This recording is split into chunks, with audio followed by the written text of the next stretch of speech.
करता पुरख निर्भौ निर्वैर अकाल मूरत अजूनी सैभं गुर प्रसाद जप आद सच जुगाद सच है पी सच नानक होसी पी सच वाहिगुरु वाहिगुरु वाहिगुरु वाहिगुरु वाहिगुरु वाहिगुरु तेरा शुक्र है वाहिगुरु तेरा शुक्र है वाहिगुरु जी का खालसा वाहिगुरु जी की फतेह। गुरु प्यारिओ आप जी गुरमत के इस कैंप दे विच शामिल होए हो। अच्छा कोई विद्यार्थी ये दस सकता कि कैंप का की मतलब होंदा है? ये जिहड़ा कैंप लगाया जाता है ये कैंप का अर्थ की है, मतलब की है? कैंप दे जे आप इंग्लिश में देखिए तो 4 उहदे अक्षर ने CAMP। ਤਾਂ ਫਿਰ ਇਹਦਾ ਜੇ ਆਪਾਂ ਵੇਖੀਏ ਤੇ ਇਹਦੇ ਅਰਥ ਬਣਦੇ ਐ ਕਿ ਚਲੋ ਆਪਣਾ ਮੂਲ ਪਹਿਚਾਨੀਏ। ਕੀ ਅਰਥ ਬਣਦੇ ਐ? ਹੁਣ ਤੁਸੀਂ ਆਪਣੇ ਮੂਲ ਦੀ ਪਛਾਣ ਕਰਨ ਦੇ ਵਾਸਤੇ ਇੱਥੇ ਇਕੱਠੇ ਹੋਏ ਹੋ। ਹੋਏ ਤਤਰ ਮਿਲੋ ਮੇਰੇ ਭਾਈ ਦੁਬਿਧਾ ਦੂਰ ਕਰੋ ਲਿਵ ਲਾਏ। ਤਾਂ ਇੱਥੇ ਆਪਾਂ ਕੁਝ ਸਿੱਖਣ ਦੇ ਵਾਸਤੇ ਆਏ ਆ। ਤੁਹਾਨੂੰ ਮੈਂ ਸਿਖਾਉਣਾ ਹੈ ਤੇ ਮੈਂ ਤੁਹਾਡੇ ਪਾਸੋਂ ਸਿੱਖਣਾ ਹੈ। ਇਹਦਾ ਅਰਥ ਇਹ ਨਹੀਂ ਹੁੰਦਾ ਕਿ ਕੋਈ ਜਿਹੜਾ ਵਿਅਕਤੀਗਤ ਤੌਰ ਦੇ ਉੱਤੇ ਬੋਲ ਰਿਹਾ ਹੈ ਸਿਰਫ ਉਹਨੇ ਦੂਸਰੇ ਨੂੰ ਦੱਸਣਾ ਹੀ ਹੁੰਦਾ ਹੈ। ਕੈਂਪ ਦਾ ਮਤਲਬ ਹੁੰਦਾ ਹੈ ਕਿ ਅਸੀਂ ਜਿਹੜੇ ਮੇਰੇ ਕੋਲੋਂ ਗੁਣ ਨੇ ਉਹ ਮੈਂ ਤੁਹਾਨੂੰ ਦੇ ਕੇ ਜਾਣੇ ਆ, ਜਿਹੜੇ ਤੁਹਾਡੇ ਵਾਲੇ ਗੁਣ ਨੇ ਉਹ ਮੈਂ ਆਪਣੇ ਵਿੱਚ ਲੈ ਕੇ ਆਉਣੇ। ਜਿਹੜੀਆਂ ਚੀਜ਼ਾਂ ਦਾ ਗਿਆਨ ਮੈਨੂੰ ਹੈ ਉਹ ਮੈਂ ਤੁਹਾਨੂੰ ਦੇ ਜਾਣਾ ਹੈ, ਜਿਹੜੀਆਂ ਚੀਜ਼ਾਂ ਦਾ ਗਿਆਨ ਤੁਹਾਡੇ ਕੋਲ ਹੈ ਉਹ ਤੁਹਾਡੇ ਵਾਲਾ मैं धारण करना है। इस करके ये असी समझिए कि असी गुरु साहब जी की इलाही बाणी का ज्ञान हासिल करने के वास्ते गुरु साहब की साडे उत्ते बड़ी बड़ी बख्शिश हुई है। क्योंकि कैंप तो बड़ी तरह के लगते हैं जिथे विद्यार्थियों को होरना चीज़ों बारे सिखाया जाता है, उत्थे विद्यार्थी जाते हैं। पर ये मूल की पहचान करवाने के वास्ते जो गुरुखां ने उपराला किया है ये वाकया ही बड़ा शलाघायोग कदम है। इस करके सारे विद्यार्थियों को बेनती है कि कापी ते पेन खास करके ये जरूर तुहाडे कोल होने चाहिए। कापी ते पेन जदों आपां कैंप दे विच किधरे भी भावें इत्थे तुसीं कैंप च आए हो भावें किते होर थां भी कैंप दे उपर जाना होवे ਤਾਂ ਕਾਪੀ ਤੇ ਪੈਨ ਦਾ ਕੋਲ ਹੋਣਾ ਬਹੁਤ ਜ਼ਿਆਦਾ ਜ਼ਰੂਰੀ ਹੈ। ਵੈਸੇ ਕਾਪੀ ਤੇ ਪੈਨ ਵੀ ਸਾਡੇ ਵਿਰਸੇ ਦਾ ਮੁੱਢਲਾ ਅੰਗ ਹੈ। ਕਿਉਂਕਿ ਜਦੋਂ ਗੁਰੂ ਨਾਨਕ ਸਾਹਿਬ ਆਪਾਂ ਦੇਖਦੇ ਹਾਂ ਜਿਸ ਪਾਸੇ ਵੱਲ ਪਾਤਸ਼ਾਹ ਗਏ ਜਿੱਥੇ ਕਿਤੇ ਵੀ ਗਏ ਉਹਨਾਂ ਦੇ ਕੋਲ ਪੋਥੀ ਜਿਹਦੇ ਉੱਪਰ ਪਾਤਸ਼ਾਹ ਬਾਣੀ ਧੁਰਕੀ ਬਾਣੀ ਲਿਖਦੇ ਸਨ ਤੇ ਨਾਲ ਕਲਮ, ਇਹ ਦੋਨੋਂ ਚੀਜ਼ਾਂ ਪਾਤਸ਼ਾਹ ਦੇ ਕੋਲ ਰਿਹਾ ਕਰਦੀਆਂ ਸਨ। इस करके साडे कोलों भी कापी पेन जिहड़ा है घट्टो घट अज तुसीं हुण कैंप दे विच शामिल होए हो इत्थे हर एक विद्यार्थी दे कोलों कापी ते पेन दा होना लाजमी है, जरूरी है। बहुत सारे नुक्ते बहुत सारियां गल्लां हुंदियां ने जदों आपां सुण लैंदे आ कुछ समय तक सानूं चेते रहिंदियां ने पर बाद विच ओह सानूं भुल जांदियां ने क्योंकि जिहड़ा लिखिया होया है ओह भुलदा नहीं है। कई बारी सुनिया होया जल्दी सानू भुल जाता है। इस करके कापी पेन जिहड़ा है वो सारे दे कोल है, सारे विद्यार्थियों कोल। सो आओ फिर असी जिहड़ा गुरमत दा गुरबाणी दा सिख इतिहास दा मुढ़ला ज्ञान है ओहदी असी विचार आरंभ करिए। मैं बेनती करांगा कि स्लाइड जिहड़ियां ਉੱਪਰ ਔਨ ਕਰ ਦਿੱਤੀ ਜਾਵੇ और ताकि विद्यार्थियों नाल दे नाल ਜਿਹੜਾ ਹੈ ਉਹ ਪਤਾ ਲੱਗ ਸਕੇ।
ਹਾਂਜੀ, ਇਹ ਹੈ ਸਿੱਖ ਧਰਮ ਦੀ ਮੁੱਢਲੀ ਜਾਣਕਾਰੀ, ਜਿਹੜੀ ਬੇਸਿਕ ਨੌਲੇਜ ਹੈ ਸਿੱਖ ਧਰਮ ਦੇ ਬਾਰੇ ਵਿੱਚ।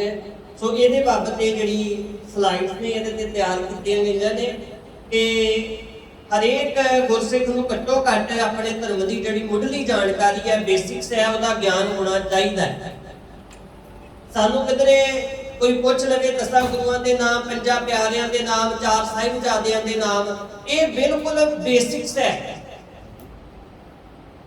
ਸਾਡੇ ਮੌਜੂਦਾ ਗੁਰੂ ਕਿਹੜੇ ਹੈ, 5ਵੇਂ ਪਾਤਸ਼ਾਹ ਗੁਰੂ ਅਰਜਨ ਦੇਵ ਜੀ ਮਹਾਰਾਜ ਜੀ ਦੇ ਬਾਰੇ ਵਿੱਚ ਕਿ ਸ਼ਹੀਦਾਂ ਦੇ ਸਰਤਾਜ ਕਿਹੜੇ ਗੁਰੂ ਹੈ, ਬਿਲਕੁਲ ਛੋਟੀਆਂ ਛੋਟੀਆਂ ਗੱਲਾਂ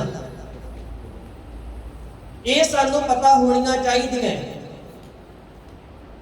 ਹਾਂਜੀ, ਮੈਂ ਬੇਨਤੀ ਕਰਾਂਗਾ ਸਭ ਤੋਂ ਪਹਿਲਾਂ बेटा 10 गुरु साहिबाना दे नाम। तो सब तो पहला साडे पहले गुरु किहड़े ने जी? श्री गुरु नानक देव जी। तो ये पहले गुरु ने, सिख धर्म दे मोढी ने, धन श्री गुरु नानक देव जी महाराज। जदों आपां देखते हैं पातशाह दा प्रकाश कित्थे होया जी? हाँ जी, राए भोए दी तलवंडी गुरुद्वारा ननकाना साहिब पाकिस्तान। तो उत्थे गुरु नानक देव जी महाराज जी का प्रकाश होता है। ते गुरु नानक देव जी महाराज जी के माता पिता का नाम सारिਆਂ ਨੂੰ पता है? पूछ लीए जी। हाँ जी बेटा, खड़े हो।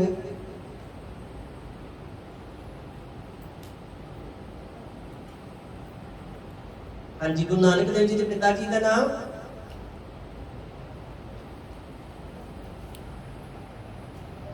हाँ जी,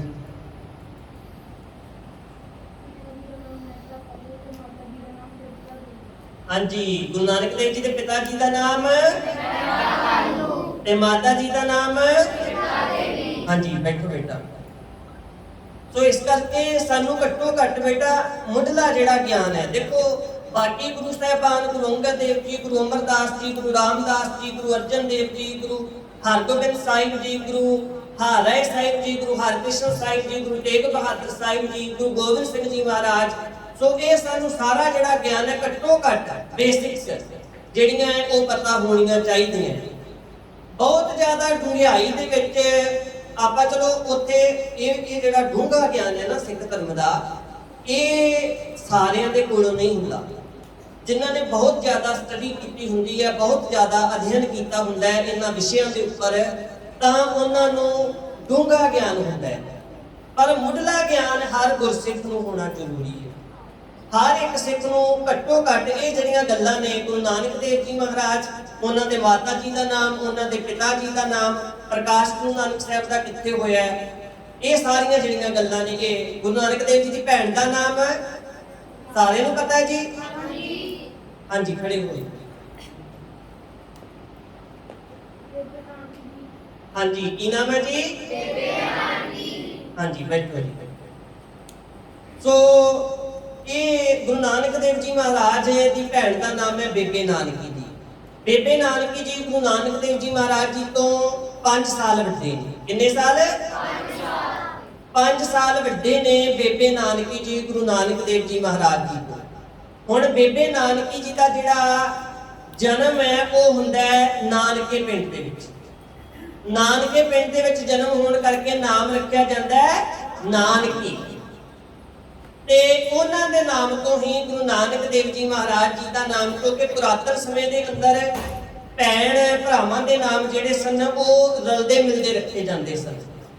ਇਸ ਕਰਕੇ ਭੈਣ ਦਾ ਨਾਮ ਨਾਨਕੀ, ਤੇ ਜਦੋਂ ਫਿਰ ਗੁਰੂ ਨਾਨਕ ਦੇਵ ਜੀ ਮਹਾਰਾਜ ਜੀ ਦਾ ਪ੍ਰਕਾਸ਼ ਰਾਏ ਭੋਇ ਦੀ ਤਲਵੰਡੀ ਵਿਖੇ ਹੋਇਆ ਤਾਂ ਨਾਮ ਰੱਖਿਆ ਨਾਨਕ।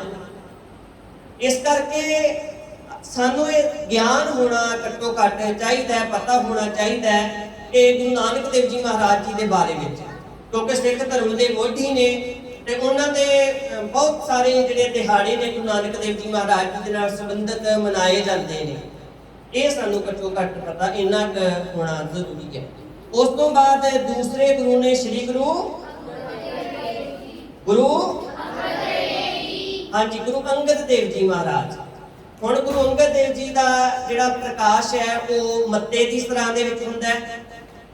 ਤੇ ਗੁਰੂ ਅੰਗਦ ਦੇਵ ਜੀ ਮਹਾਰਾਜ ਜਿਹੜੇ ਹੈ ਇਹਨਾਂ ਨੇ ਬੇਟਾ ਸਿੱਖ ਧਰਮ ਦੇ ਪ੍ਰਚਾਰ ਤੇ ਪ੍ਰਸਾਰ ਦੇ ਵਾਸਤੇ ਉਸ ਸਮੇਂ ਗੁਰਮੁਖੀ ਲਿਪੀ ਜਿਹੜੀ ਸੀ, ਗੁਰਮੁਖੀ ਲਿਪੀ ਦੇ ਵਿੱਚ ਸੁਧਾਰ ਦਾ ਜਿਹੜਾ ਕਾਰਜ ਹੈ ਗੁਰੂ ਅੰਗਦ ਦੇਵ ਜੀ ਮਹਾਰਾਜ ਜੀ ਨੇ ਕੀਤਾ। ਔਰ ਨਾਲ ਦੇ ਨਾਲ ਵਿਦਿਆਰਥੀਆਂ ਨੂੰ, ਬੱਚਿਆਂ ਨੂੰ ਬਾਲ ਬੋਧ ਤੇ ਨਾਲ ਮੱਲ ਅਖਾੜੇ ਪਾਤਸ਼ਾਹ ਲਵਾਇਆ ਕਰਦੇ ਸੀਗੇ, ਜਿਹਦੇ ਵਿੱਚ ਕੁਸ਼ਤੀਆਂ ਕਰਵਾਉਂਦੇ ਔਰ ਉਹਨਾਂ ਦੇ ਵਿੱਚ ਜਿਹੜਾ ਸੀ ਤਾਂ ਕਿ ਜਿਹੜੀ ਸਾਡੀ ਜਵਾਨੀ ਹੈ, ਜਿਹੜੇ ਬੱਚੇ ਹੈ, ਇਹਨਾਂ ਨੂੰ ਨਾਲ ਦੇ ਨਾਲ ਜਿੱਥੇ ਵਿਦਿਆ, ਦੁਨਿਆਵੀ ਵਿਦਿਆ ਵੀ ਬੇਟਾ ਬਹੁਤ ਜ਼ਰੂਰੀ ਹੈ, ਦੁਨਿਆਵੀ ਵਿਦਿਆ ਤੇ ਅਧਿਆਤਮਿਕ ਵਿਦਿਆ, ਜੇ ਆਪਾਂ ਦੋਨਾਂ ਨੂੰ ਬਰਾਬਰ ਲੈ ਕੇ ਚੱਲਾਂਗੇ ਤਾਂ ਅਸੀਂ ਸੰਸਾਰ ਦੇ ਕਿਸੇ ਵੀ ਕੋਨੇ ਦੇ ਵਿੱਚ ਇਹ ਨਹੀਂ ਹੋ ਸਕਦਾ ਕਿ ਸਿੱਖੀ ਦਾ ਪ੍ਰਚਾਰ ਨਾ ਹੋਵੇ।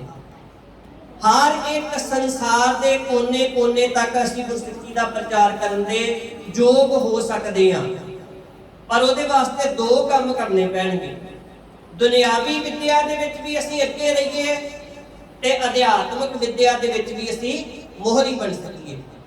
ਇਸ ਕਰਕੇ ਪੜ੍ਹਨਾ ਵੀ ਹੈ, ਜਿਹੜੀ ਤੁਹਾਡੀ ਦੁਨਿਆਵੀ ਪੜ੍ਹਾਈ ਹੈ, ਸਕੂਲ ਦੀ ਪੜ੍ਹਾਈ ਹੈ, ਇਹ ਤੁਸੀਂ ਪੜ੍ਹਦੇ ਪਏ ਹੋ, ਤੁਸੀਂ ਸਾਰੇ ਇਹਦਾ ਗਿਆਨ ਤੇ ਹਾਸਲ ਕਰਦੇ ਪਏ ਹੋ, ਪਰ ਇਹ ਗੱਲ ਬੇਟਾ ਬਹੁਤ ਜ਼ਿਆਦਾ ਜ਼ਰੂਰੀ ਹੈ ਕਿ ਦੁਨਿਆਵੀ ਵਿਦਿਆ ਤੋਂ ਬਿਨਾਂ ਮਨੁੱਖ ਜਿਹੜਾ ਹੈ ਉਹ ਸੰਪੂਰਨ ਤੇ ਚਲੋ ਜਿਹੜਾ ਹੈ ਨਾ ਗੁਰੂ ਸਾਹਿਬ ਪਾਵਨ ਬਾਣੀ ਵਿੱਚ ਕਹਿੰਦੇ ਹੈ ਕਿ ਜੋ ਪ੍ਰਾਣੀ ਗੋਬਿੰਦ ਧਿਆਵੈ ਪੜਿਆ ਅਨਪੜਿਆ ਪਰਮਗਤ ਪਾਵੇ। ਉੱਥੇ ਗੱਲ ਪਾਤਸ਼ਾਹ ਨੇ ਨਿਬੇੜ ਦਿੱਤੀ ਹੈ। ਪਰ ਜੇ ਅਸੀਂ ਸੰਸਾਰ ਦੇ ਵਿੱਚ ਹੁਣ ਅਜੋਕੇ ਸਮੇਂ ਦੇ ਵਿੱਚ ਅਸੀਂ ਸੰਸਾਰ ਦੇ ਕੋਨੇ ਤੱਕ ਹਰ ਇੱਕ ਪ੍ਰਾਣੀ ਤੱਕ ਗੁਰਸਿੱਖੀ ਦਾ ਇਹ ਜਿਹੜਾ ਪ੍ਰਚਾਰ ਹੈ, ਕਿਉਂਕਿ ਗੁਰਮਤਿ ਸਿੱਖ ਕੇ ਅਸੀਂ ਸਿਖਾਉਣੀ, ਅੰਮ੍ਰਿਤਧਾਰੀ ਕੌਮ ਬਣਾਉਣੀ, ਕਰਨਾ ਸਿੱਖੀ ਦਾ ਪ੍ਰਚਾਰ ਸਾਰੀ ਦੁਨੀਆ ਦੇ ਵਿਚਕਾਰ। ਅਸੀਂ ਨਾ ਕਲਗੀਧਰ ਦੇ ਲਾਲ ਉੱਚੇ ਸੁੱਚੇ ਸਾਡੇ ਖਿਆਲ। ਇਸ ਕਰਕੇ ਜੇ ਅਸੀਂ ਗੁਰਸਿੱਖੀ ਦਾ ਪ੍ਰਚਾਰ ਕਰਨਾ ਹੈ ਤੇ ਸਾਨੂੰ ਸੰਸਾਰੀ ਤਾਲੀਮ ਜਿਹੜੀ ਹੈ ਉਹਦੇ ਵਿੱਚ ਵੀ ਅਸੀਂ ਅਵਲ ਰਹੀਏ ਤੇ ਅਧਿਆਤਮਿਕ ਦੀ ਵਿਦਿਆ ਵੀ ਅਸੀਂ ਗ੍ਰਹਿਣ ਕਰੀਏ। ਉਸ ਤੋਂ ਬਾਅਦ ਤੀਸਰੇ ਪਾਤਸ਼ਾਹ ਸਾਹਿਬ ਸ੍ਰੀ ਗੁਰੂ ਅਮਰਦਾਸ ਸਾਹਿਬ ਜੀ। ਅੱਛਾ, ਗੁਰੂ ਅਮਰਦਾਸ ਸਾਹਿਬ ਜੀ ਮਹਾਰਾਜ ਬਾਸਤਕੇ ਦੀ ਧਰਤੀ ਦੇ ਉੱਤੇ ਪਾਤਸ਼ਾਹ ਦਾ ਪ੍ਰਕਾਸ਼ ਹੁੰਦਾ ਹੈ। ਗੁਰੂ ਅਮਰਦਾਸ ਸਾਹਿਬ ਜੀ ਮਹਾਰਾਜ ਜੀ ਨੇ ਜਦੋਂ ਸਮਾਜ ਦੇ ਵਿੱਚ ਕੁਰੀਤੀਆਂ ਨੂੰ ਦੇਖਿਆ, ਪਾਤਸ਼ਾਹ ਨੇ ਜਿਵੇਂ ਸਤੀ ਪ੍ਰਥਾ ਦਾ ਖੰਡਨ ਕੀਤਾ, ਉਸ ਵੇਲੇ ਜਿਹੜੀਆਂ ਹੋਰ ਅਲਾਮਤਾਂ ਸਮਾਜ ਦੇ ਵਿੱਚ ਫੈਲੀਆਂ ਸਨ ਉਹਨਾਂ ਸਾਰੀਆਂ ਨੂੰ ਜਿਵੇਂ ਕੁੰਡ ਕੱਢ ਕੇ ਆਉਣ ਦੀ ਮਰਿਆਦਾ ਜਿਹੜੀ ਹੈ, ਜਿਹੜੀ ਰੀਤੀ ਬਣ ਚੁੱਕੀ ਸੀ, ਉਸ ਰੀਤੀ ਦਾ ਖੰਡਨ ਕਰਕੇ ਪਾਤਸ਼ਾਹ ਨੇ ਆਖਿਆ ਕਿ ਸੰਗਤ ਦੇ ਵਿੱਚ ਜਦੋਂ ਆਉਣਾ ਤੇ ਕੁੰਡ ਨਹੀਂ ਕੱਢਣਾ, ਕੁੰਡ ਕੱਢਣ ਦੀ ਮਨਾਹੀ ਹੈ। ਅੱਜ ਵੀ ਸਿੱਖ ਰਹਿਤ ਮਰਿਆਦਾ ਤੁਸੀਂ ਜਦੋਂ ਪੜ੍ਹਦੇ ਹੋ ਉਹਦੇ ਵਿੱਚ ਵੀ ਇਸ ਗੱਲ ਦਾ ਜ਼ਿਕਰ ਕੀਤਾ ਹੋਇਆ। ਇਸ ਤੋਂ ਇਲਾਵਾ ਗੁਰੂ ਅਮਰਦਾਸ ਸਾਹਿਬ ਜੀ ਮਹਾਰਾਜ ਜੀ ਨੇ ਜਿਹੜਾ ਇੱਕ ਵਿਸ਼ੇਸ਼ ਹੋਰ ਕਾਰਜ ਜਦੋਂ ਆਪਾਂ ਪੜ੍ਹਦੇ ਹਾਂ ਤਾਂ ਪਾਤਸ਼ਾਹ ਨੇ ਦੇਖਿਆ ਕਿ ਜਦੋਂ ਸੰਗਤ ਦੇ ਵਿੱਚ ਆਉਂਦੇ ਹੈ ਤੇ ਆਣ ਕੇ ਬੈਠਦੇ ਹੈ, ਬੈਠਣ ਲੱਗਿਆਂ ਵੀ ਇਸ ਤਰ੍ਹਾਂ ਦੇ ਨਾਲ ਕਰਦੇ ਆ ਕਿ ਇਹ ਕੋਈ ਨੀਵੀਂ ਜਾਤ ਦਾ ਹੈ, ਮੈਂ ਕੋਈ ਉੱਚੀ ਜਾਤ ਦਾ ਹੈ। ਤਾਂ ਇਹ ਜਿਹੜਾ ਜਾਤ ਦਾ ਅਭਿਮਾਨ ਸੀ, ਇਹ ਜਿਹੜਾ ਅੰਦਰ ਦਾ ਹੰਕਾਰ ਸੀ, ਇਹ ਅੰਦਰ ਦੇ ਹੰਕਾਰ ਨੂੰ ਪਾਤਸ਼ਾਹ ਨੇ ਖਤਮ ਕਰਨ ਦੇ ਵਾਸਤੇ ਇਹ ਗੱਲ ਆਖੀ ਕਿ ਜੇ ਤੁਸੀਂ ਸੰਗਤ ਦੇ ਵਿੱਚ ਆਉਣਾ ਤਾਂ ਪਹਿਲਾਂ ਤੁਹਾਨੂੰ ਪੰਗਤ ਦੇ ਵਿੱਚ ਬੈਠ ਕੇ ਪ੍ਰਸ਼ਾਦਾ ਛਕ ਕੇ ਆਉਣਾ ਪਏਗਾ। ਤਾਂ ਉੱਥੇ ਪਾਤਸ਼ਾਹ ਨੇ ਕੀ ਆਖਿਆ, ਪਹਿਲੇ ਪੰਗਤ ਪਾਛੇ ਸੰਗਤ, ਪਹਿਲੇ ਪੰਗਤ। ਸੋ ਇਹ ਪਾਤਸ਼ਾਹ ਨੇ ਰੀਤ ਜਿਹੜੀ ਸੀ ਦਾ ਆਰੰਭ ਕੀਤਾ। ਫਿਰ ਸਾਹਿਬ ਸ੍ਰੀ ਗੁਰੂ ਰਾਮਦਾਸ ਸਾਹਿਬ ਜੀ, ਕਿੰਨਵੇਂ ਗੁਰੂ? ਚੌਥੇ ਗੁਰੂ। ਚੌਥੇ ਗੁਰੂ ਸ੍ਰੀ ਗੁਰੂ ਰਾਮਦਾਸ ਸਾਹਿਬ ਜੀ ਮਹਾਰਾਜ। ਬੇਟਾ ਸਿੱਖ ਧਰਮ ਦੇ ਵਿੱਚ ਸਭ ਤੋਂ ਵੱਡੀ, ਜੇ ਆਪਾਂ ਅੱਜ ਸੰਸਕਾਰਾਂ ਦੀ ਗੱਲ ਕਰਦੇ ਹਾਂ ਤਾਂ ਆਨੰਦ ਸੰਸਕਾਰ ਦੀ ਗੱਲ ਆਉਂਦੀ ਹੈ। ਆਨੰਦ ਸੰਸਕਾਰ ਦੇ ਵਿੱਚ ਲਾਵਾਂ ਦਾ ਜ਼ਿਕਰ ਹੁੰਦਾ ਹੈ। ਤਾਂ ਜਿਹੜੀ ਲਾਵਾਂ ਦੀ ਬਾਣੀ ਹੈ ਉਹ ਚੌਥੇ ਪਾਤਸ਼ਾਹ ਧੰਨ ਸ੍ਰੀ ਗੁਰੂ ਰਾਮਦਾਸ ਸਾਹਿਬ ਜੀ ਦੀ ਰਚਨਾ ਹੈ। ਚੂਨਾ ਮੰਡੀ ਲਾਹੌਰ ਦੇ ਵਿੱਚ ਪਾਤਸ਼ਾਹ ਦਾ ਪ੍ਰਕਾਸ਼ ਹੁੰਦਾ ਹੈ। ਬਚਪਨ ਦੇ ਵਿੱਚ ਗੁਰੂ ਰਾਮਦਾਸ ਸਾਹਿਬ ਜੀ ਮਹਾਰਾਜ ਜੀ ਦੇ ਮਾਤਾ ਪਿਤਾ ਦੋਨੋਂ ਅਕਾਲ ਚਲਾਣਾ ਕਰ ਜਾਂਦੇ ਹੈ। ਨਾਨੀ ਜੀ ਦੇ ਕੋਲ ਬਾਸਰ ਕੇ ਵਿਖੇ ਆਉਂਦੇ ਹੈ। ਉੱਥੇ ਫਿਰ ਪਾਤਸ਼ਾਹ ਗੁਰੂ ਅਮਰਦਾਸ ਸਾਹਿਬ ਜੀ ਦੇ ਨਾਲ ਮਿਲਾਪ ਹੁੰਦਾ ਹੈ। ਗੋਇੰਦਵਾਲ ਸਾਹਿਬ ਦੀ ਧਰਤੀ ਦੇ ਉੱਤੇ ਪਾਤਸ਼ਾਹ ਉੱਥੇ ਨਾਲੇ ਆਪਣੀ ਕਿਰਤ ਕਰਦੇ ਹੈ ਤੇ ਨਾਲੇ ਪਾਤਸ਼ਾਹ ਸੇਵਾ ਕਰਦੇ ਹੈ। ਸੋ ਵੇਖੋ, ਸੇਵਾ ਦੀ ਬੜੀ ਵੱਡੀ ਮਹਾਨਤਾ ਹੈ ਸਿੱਖ ਧਰਮ ਦੇ ਵਿੱਚ। ਹੁਣ ਇਹ ਨਹੀਂ ਹੈ ਕਿ ਜੇ ਕੋਈ ਮਨੁੱਖ ਆ ਕੇ ਮੈਂ ਤਾਂ ਸੇਵਾ ਕਰਦਾ ਹੀ ਨਹੀਂ ਹੈ, ਮੈਂ ਨਹੀਂ ਕਰਨੀ ਸੇਵਾ। ਜੇ ਕੋਈ ਇੱਕ ਮਨੁੱਖ, ਦੋ ਮਨੁੱਖ, ਚਾਰ ਮਨੁੱਖ ਆਖਣਗੇ ਆ ਕੰਮ, ਆ ਸੇਵਾ ਮੈਂ ਨਹੀਂ ਕਰਨੀ, ਤਾਂ ਉਹਦੇ ਸੇਵਾ ਕਰਨ ਦੇ ਨਾਲ ਸੇਵਾ ਰੁਕਦੀ ਨਹੀਂ ਹੈ। ਜੇ ਸੇਵਾ ਨਾ ਕਰੀਏ ਤੇ ਸੇਵਾ ਰੁਕਦੀ ਨਹੀਂ ਹੈ। ਤੇ ਜੇ ਸੇਵਾ ਬੇਟਾ ਕਰਨ ਲੱਗੀਏ ਤੇ ਸੇਵਾ ਮੁੱਕਦੀ ਨਹੀਂ ਹੈ। ਜੇ ਸੇਵਾ ਕਰੀਏ ਤੇ ਸੇਵਾ ਮੁੱਕਦੀ ਨਹੀਂ ਹੈ। ਕਿਸੇ ਵੀ ਖੇਤਰ ਦੇ ਵਿੱਚ ਦੇਖੋ, ਭਾਵੇਂ ਅੱਜ ਸਿੱਖੀ ਦੇ ਪ੍ਰਚਾਰ ਦੀ, ਪ੍ਰਸਾਰ ਦੀ ਆਪਾਂ ਗੱਲ ਕਰਦੇ ਹਾਂ, ਤਾਂ ਆਪਾਂ ਇਹ ਕਾਰਜ ਕਰਦੇ ਆਂ ਬੁੱਢੇ ਵੀ ਹੋ ਜਾਈਏ। ਉਸ ਤੋਂ ਬਾਅਦ ਜੀਵ ਅਕਾਲ ਚਲਾਣਾ ਵੀ ਕਰ ਜਾਏ, ਉਹ ਮੁੱਕੇਗੀ ਨਹੀਂ, ਇਹ ਸੇਵਾ ਮੁੱਕੇਗੀ ਨਹੀਂ। ਕੋਈ ਵੀ ਸੇਵਾ ਹੈ ਉਹ ਸੇਵਾ ਜਿਹੜੀ ਹੈ ਬੇਟਾ ਮੁੱਕਦੀ ਨਹੀਂ ਹੈ। ਤੇ ਜੇ ਕੋਈ ਮਨੁੱਖ ਇਹ ਆਖੇ ਕਿ ਸ਼ਾਇਦ ਮੇਰਾ ਕਰਕੇ ਇਹ ਕੰਮ ਰੁਕ ਜਾਏਗਾ ਸੇਵਾ ਦਾ, ਤਾਂ ਸੇਵਾ ਰੁਕਦੀ ਵੀ ਨਹੀਂ ਹੈ। ਇਸ ਕਰਕੇ ਪਾਤਸ਼ਾਹ ਗੁਰੂ ਰਾਮਦਾਸ ਸਾਹਿਬ ਜੀ ਮਹਾਰਾਜ ਜੀ ਨੇ ਲਾਵਾਂ ਦੀ ਜਿਹੜੀ ਬਾਣੀ ਹੈ ਉਹ ਗੁਰੂ ਰਾਮਦਾਸ ਸਾਹਿਬ ਜੀ ਦੀ ਰਚਨਾ ਹੈ। ਕਿਹੜੇ ਗੁਰੂ ਸਾਹਿਬ ਜੀ ਦੀ ਰਚਨਾ ਹੈ ਜੀ ਲਾਵਾਂ ਦੀ ਬਾਣੀ? ਇਹ ਹੁਣ ਮੈਂ ਜਿੰਨੀਆਂ ਗੱਲਾਂ ਤੁਹਾਨੂੰ ਦੱਸ ਰਿਹਾ ਮੈਂ ਬਾਅਦ ਵਿੱਚ ਪੁੱਛਣੀਆਂ ਵੀ ਨੇ, ਨਾਲ ਦੇ ਨਾਲ ਚਾਹੇ ਲਿਖੀ ਚੱਲੋ। ਤੇ ਜਿਨ੍ਹਾਂ ਦੇ ਇਹ ਵੀ ਹੁੰਦਾ ਹੈ ਕਿ ਚਲੋ ਕਈ ਵਾਰੀ ਇਹ ਹੁੰਦਾ ਕਿ ਸਕੂਲ ਦੇ ਵਿੱਚ ਜਦੋਂ ਬੱਚੇ ਪੜ੍ਹਦੇ ਆ ਤਾਂ ਸਕੂਲ ਦੇ ਵਿੱਚ ਟੀਚਰ ਜਿਹੜੇ ਆ ਨਾ ਉਹ ਕੀ ਦੇਖਦੇ ਵੀ ਆ ਇੱਕ ਬੱਚਾ ਪੜ੍ਹਨ ਵਾਲਾ ਹੈ, ਦੂਜਾ ਬੱਚਾ ਪੜ੍ਹਨ ਵਾਲਾ ਹੈ, ਉਹਦੇ ਤੇ ਜ਼ਿਆਦਾ ਜ਼ੋਰ ਲਵਾ ਦਿੰਦੇ ਆ। ਸੈਂਟਰਾਂ ਦੇ ਵਿੱਚ ਕੀ ਕਰਦੇ ਆ, ਜਦੋਂ ਅੱਜ ਕੱਲ੍ਹ ਸੈਂਟਰਾਂ ਦੇ ਵਿੱਚ ਵੇਖੀਦਾ ਤਾਂ ਉੱਥੇ ਜਿਨ੍ਹਾਂ ਦੇ ਵਿੱਚ MBBS ਦੇ ਵਾਸਤੇ ਬੱਚੇ ਜਦੋਂ ਟੈਸਟ ਕਲੀਅਰ ਕਰਦੇ ਆ PMT ਦਾ, ਤਾਂ ਉਦੋਂ ਉਹ ਕੀ ਕਰਦੇ ਆ, ਉਹ ਵੀ ਵੇਖ ਲੈਂਦੇ ਆ ਵੀ ਆ 10 ਬੱਚੇ ਚੰਗੇ ਆ, ਇਹਨਾਂ ਦੇ ਉੱਤੇ ਜਰਾ ਵੱਧ ਜ਼ੋਰ ਦਵਾ ਦਿਓ ਕਿ ਇਹ ਬੱਚੇ ਜਿਹੜੇ ਆ ਇਹ ਪਹਿਲੇ ਰੈਂਕ ਹਾਸਲ ਕਰ ਲੈਣਗੇ ਤੇ ਸਾਡਾ ਜਿਹੜਾ ਸੈਂਟਰ ਹੈ ਉਹਦਾ ਨਾਮ ਉੱਚਾ ਹੋ ਜਾਏਗਾ। ਆਪਾਂ ਆਖਾਂਗੇ ਕਿ ਇਹ ਸਾਡਾ ਜਿਹੜਾ ਸੈਂਟਰ ਹੈ ਇਹਦੇ ਵਿੱਚੋਂ ਵੇਖੋ ਇੰਨੇ ਜਾਣੇ ਜਿਹੜੇ ਆ ਇਹਨਾਂ ਦੇ ਰੈਂਕ ਆਏ ਆ ਪੰਜਾਬ ਦੇ ਵਿੱਚੋਂ, ਪੂਰੇ ਦੇਸ਼ ਦੇ ਵਿੱਚੋਂ। ਪਰ ਇਹ ਗੱਲ ਹੈ ਬੇਟਾ ਕਿ ਇਹ ਜਿਹੜੀਆਂ ਗੱਲਾਂ ਨੇ ਇਹਨਾਂ ਦੇ ਨਾਲੋਂ ਸਾਡੇ ਵਾਸਤੇ ਜ਼ਰੂਰੀ ਇਹ ਹੈ ਕਿ ਅਸੀਂ ਖੁਦ ਪੜ੍ਹਾਈ ਕਰੀਏ, ਸੈਲਫ ਸਟੱਡੀ। ਹੁਣ ਬਹੁਤੇ ਮਾਤਾ ਪਿਤਾ ਕੀ ਕਰਦੇ ਆ, ਬੱਚਿਆਂ ਨੂੰ ਤੋੜ ਦਿੰਦੇ ਆ ਟਿਊਸ਼ਨ ਦੇ ਵਾਸਤੇ। ਟਿਊਸ਼ਨ ਦੇ ਵਾਸਤੇ ਜਦੋਂ ਬੱਚਾ ਜਾਂਦਾ ਹੈ ਤਾਂ ਉੱਥੇ ਟਿਊਸ਼ਨ ਸੈਂਟਰਾਂ ਦੇ ਵਿੱਚ, ਕੋਚਿੰਗ ਸੈਂਟਰਾਂ ਦੇ ਵਿੱਚ ਉੱਥੇ ਸਿਰਫ ਲੁੱਟ ਕੀਤੀ ਜਾਂਦੀ ਹੈ, ਲੁੱਟ ਤੋਂ ਬਿਨਾਂ ਹੋਰ ਕੁਝ ਨਹੀਂ ਹੈ। ਟਿਊਸ਼ਨ ਸੈਂਟਰਾਂ ਦੀ, ਕੋਚਿੰਗ ਸੈਂਟਰਾਂ ਦੀ ਲੁੱਟ ਤੋਂ ਬਚੀਏ ਤੇ ਸਾਡੀ ਕੌਮ ਦਾ ਪੈਸਾ ਤਾਂ ਬਚ ਸਕਦਾ ਹੈ ਜੇ ਅਸੀਂ ਸੈਲਫ ਸਟੱਡੀ ਕਰੀਏ। ਖੁਦ ਆਪ ਤੁਸੀਂ ਪੜ੍ਹ ਸਕਦੇ ਹੋ। ਇਸ ਤੋਂ ਇਲਾਵਾ ਬੇਟਾ ਅੱਜ ਕੱਲ੍ਹ ਸਾਡੇ ਕੋਲੋਂ ਗੂਗਲ ਹੈ, YouTube ਹੈ, ਕਿੰਨੇ ਸੋਰਸਿਸ ਨੇ ਇੰਟਰਨੈਟ ਤੇ।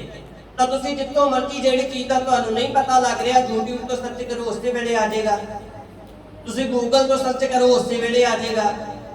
ਤਾਂ ਇਸ ਕਰਕੇ ਇਹ ਸਾਨੂੰ ਘੱਟੋ ਘੱਟ ਇਸ ਚੀਜ਼ ਦਾ ਸਾਡੀ ਕੌਮ ਨੂੰ ਧਿਆਨ ਦੇਣਾ ਚਾਹੀਦਾ ਹੈ ਕਿ ਖੁਦ ਪੜ੍ਹਾਈ ਕਰੀਏ। ਹਾਂ, ਜਦੋਂ ਇਹ ਗੱਲ ਹੈ ਕਿ ਜਦੋਂ ਬਹੁਤ ਜ਼ਿਆਦਾ ਕਿਸੇ ਵੱਡੇ ਟੈਸਟ ਦੀ ਤਿਆਰੀ ਕਰਨੀ ਹੁੰਦੀ ਹੈ ਨਾ, ਉਸ ਟੈਸਟ ਦੇ ਵਿੱਚ ਕਿਤੇ ਜ਼ਰੂਰਤ ਪੈਂਦੀ ਹੀ ਹੈ ਕੋਚਿੰਗ ਦੀ ਜ਼ਰੂਰਤ ਪੈਂਦੀ ਹੈ, ਪਰ ਸਿਆਣੇ ਸੂਝਵਾਨ ਮਨੁੱਖ ਕੀ ਕਰਦੇ ਆ, ਉਹ ਇੰਨੀ ਲੰਬੇਰਾ ਸਮਾਂ ਕੋਚਿੰਗ ਨਹੀਂ ਲੈਂਦੇ।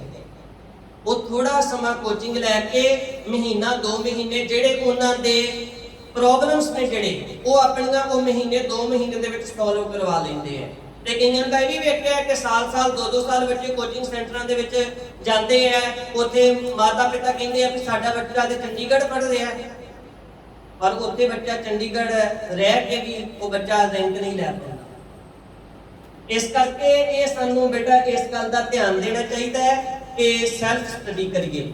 ਤੇ ਗੁਰੂ ਰਾਮਦਾਸ ਸਾਹਿਬ ਜੀ ਮਹਾਰਾਜ ਜੀ ਦੀ ਆਪਾਂ ਗੱਲ ਕਰਦੇ ਪਏ ਹਾਂ ਕਿ ਪਾਤਸ਼ਾਹ ਦੇਖੋ ਸੇਵਾ ਕੀਤੀ ਪਾਤਸ਼ਾਹ ਗੁਰੂ ਰਾਮਦਾਸ ਸਾਹਿਬ ਜੀ ਮਹਾਰਾਜ ਇੱਕ ਦਿਨ ਟੋਕਰੀ ਸਿਰ ਦੇ ਉੱਤੇ ਚੁੱਕੀ ਤੇ ਆ ਰਹੇ ਸਨ, ਤੇ ਮਾਤਾ ਮਨਸਾ ਦੇਵੀ ਜੀ ਕਹਿੰਦੇ ਆ ਕਿ ਆਪਣੀ ਪੁੱਤਰੀ ਬੀਬੀ ਭਾਨੀ ਜੀ ਦੇ ਵੱਲੋਂ ਕਿ ਹੁਣ ਜਵਾਨ ਹੋ ਗਈ ਹੈ ਤੇ ਇਹਦੇ ਵਾਸਤੇ ਕੋਈ ਚੰਗਾ ਜਿਹਾ ਵਰ ਢੂੰਡਿਆ ਜਾਏ।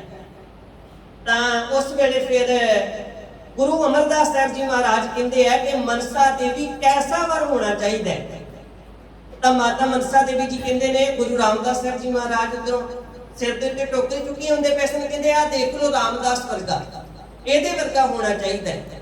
ਇਹ ਕਹਿਣ ਲੱਗੇ ਇੰਨੀ ਉਮਰ ਹੋਵੇ, ਇਹੋ ਜਿਹਾ ਆਗਿਆਕਾਰੀ ਹੋਵੇ, ਇਹੋ ਜਿਹਾ ਹੁਕਮ ਮੰਨਣ ਵਾਲਾ ਹੋਵੇ, ਇਹੋ ਜਿਹਾ ਨਿਮਰਤਾ ਵਾਲਾ ਹੋਵੇ, ਇਹੋ ਜਿਹਾ ਸੇਵਾ ਕਰਨ ਵਾਲਾ ਹੋਵੇ। ਤੇ ਜਦੋਂ ਇੰਨੀ ਗੱਲ ਆਖੀ ਕਿ ਇਹੋ ਜਿਹਾ ਹੋਵੇ ਤੇ ਗੁਰੂ ਅਮਰਦਾਸ ਸਾਹਿਬ ਜੀ ਮਹਾਰਾਜ ਕਹਿੰਦੇ ਆ ਮਨਸਾ ਦੇਵੀ ਰਾਮਦਾਸ ਵਰਗਾ, ਕੇਵਲ ਰਾਮਦਾਸ ਹੀ ਹੈ, ਇਹਦੇ ਵਰਗਾ ਹੋਰ ਕੋਈ ਦੂਜਾ ਨਹੀਂ। ਅਸੀਂ ਆਪਣੀ ਪੁੱਤਰੀ ਭਾਨੀ ਦਾ ਰਿਸ਼ਤਾ ਗੁਰੂ ਰਾਮਦਾਸ ਦੇ ਨਾਲ ਹੀ ਕਰਾਂ। ਚਲੋ ਮੈਂ ਗੁਰੂ ਸ਼ਬਦ ਵਰਤੇ, ਗੁਰੂ ਬਾਅਦ ਵਿੱਚ ਬਣੇ ਨੇ। ਇਸ ਕਰਕੇ ਇਹ ਸਾਨੂੰ ਸਮਝਣਾ ਚਾਹੀਦਾ ਹੈ ਕਿ ਸਿੱਖ ਧਰਮ ਦੇ ਵਿੱਚ ਸੇਵਾ ਦੀ ਵੀ ਬਹੁਤ ਵੱਡੀ ਮਹਾਨਤਾ ਹੈ। ਫਿਰ ਪੰਜਵੇਂ ਪਾਤਸ਼ਾਹ ਆਉਂਦੇ ਨੇ। ਪੰਜਵੇਂ ਪਾਤਸ਼ਾਹ ਸ੍ਰੀ ਗੁਰੂ ਅਰਜਨ ਦੇਵ ਜੀ। ਹਾਂਜੀ, ਸ੍ਰੀ ਗੁਰੂ ਅਰਜਨ ਦੇਵ ਜੀ। ਤੇ ਗੁਰੂ ਅਰਜਨ ਦੇਵ ਜੀ ਮਹਾਰਾਜ ਨੂੰ ਕੀ ਆਖਿਆ ਜਾਂਦਾ ਹੈ ਜੀ? ਹੋਰ ਸ਼ਹੀਦਾਂ ਦੇ ਸਰਦਾਰ। ਸੋ ਪਾਤਸ਼ਾਹ ਦਾ 1563 ਈਸਵੀ ਨੂੰ ਪ੍ਰਕਾਸ਼ ਹੁੰਦਾ ਹੈ ਗੋਇੰਦਵਾਲ ਸਾਹਿਬ ਦੀ ਧਰਤੀ ਦੇ ਉੱਤੇ। ਹੁਣ ਗੁਰੂ ਅਰਜਨ ਦੇਵ ਜੀ ਮਹਾਰਾਜ ਉਹਨਾਂ ਨੇ ਜਦੋਂ ਦੇਖਿਆ ਸਮਾਜ ਦੇ ਵਿੱਚ ਜੋ ਵਰਤਾਰਾ ਵਾਪਰਦਾ ਪਿਆ, ਪਾਤਸ਼ਾਹ ਗੁਰੂ ਅਰਜਨ ਦੇਵ ਜੀ ਮਹਾਰਾਜ ਜੀ ਨੇ ਫਿਰ ਸੰਪਾਦਨਾ ਗੁਰੂ ਗ੍ਰੰਥ ਸਾਹਿਬ ਜੀ ਦੀ ਕਰਵਾਈ। ਗੁਰੂ ਗ੍ਰੰਥ ਸਾਹਿਬ ਜੀ ਦੀ ਸੰਪਾਦਨਾ ਕਰਵਾਈ। ਬਾਣੀ ਜਿਹੜੀ ਹੈ ਭਾਈ ਗੁਰਦਾਸ ਜੀ ਨੇ ਲਿਖੀ, ਗੁਰੂ ਅਰਜਨ ਦੇਵ ਜੀ ਮਹਾਰਾਜ ਜੀ ਨੇ ਲਿਖਵਾਈ। 1604 ਈਸਵੀ ਨੂੰ ਪਹਿਲਾ ਪ੍ਰਕਾਸ਼ ਫਿਰ ਗੁਰੂ ਗ੍ਰੰਥ ਸਾਹਿਬ ਜੀ ਦਾ ਹੋਇਆ ਸੱਚਖੰਡ ਸ੍ਰੀ ਹਰਿਮੰਦਰ ਸਾਹਿਬ ਵਿਖੇ। ਤੇ ਪਹਿਲੇ ਗ੍ਰੰਥੀ ਕੌਣ ਬਣੇ?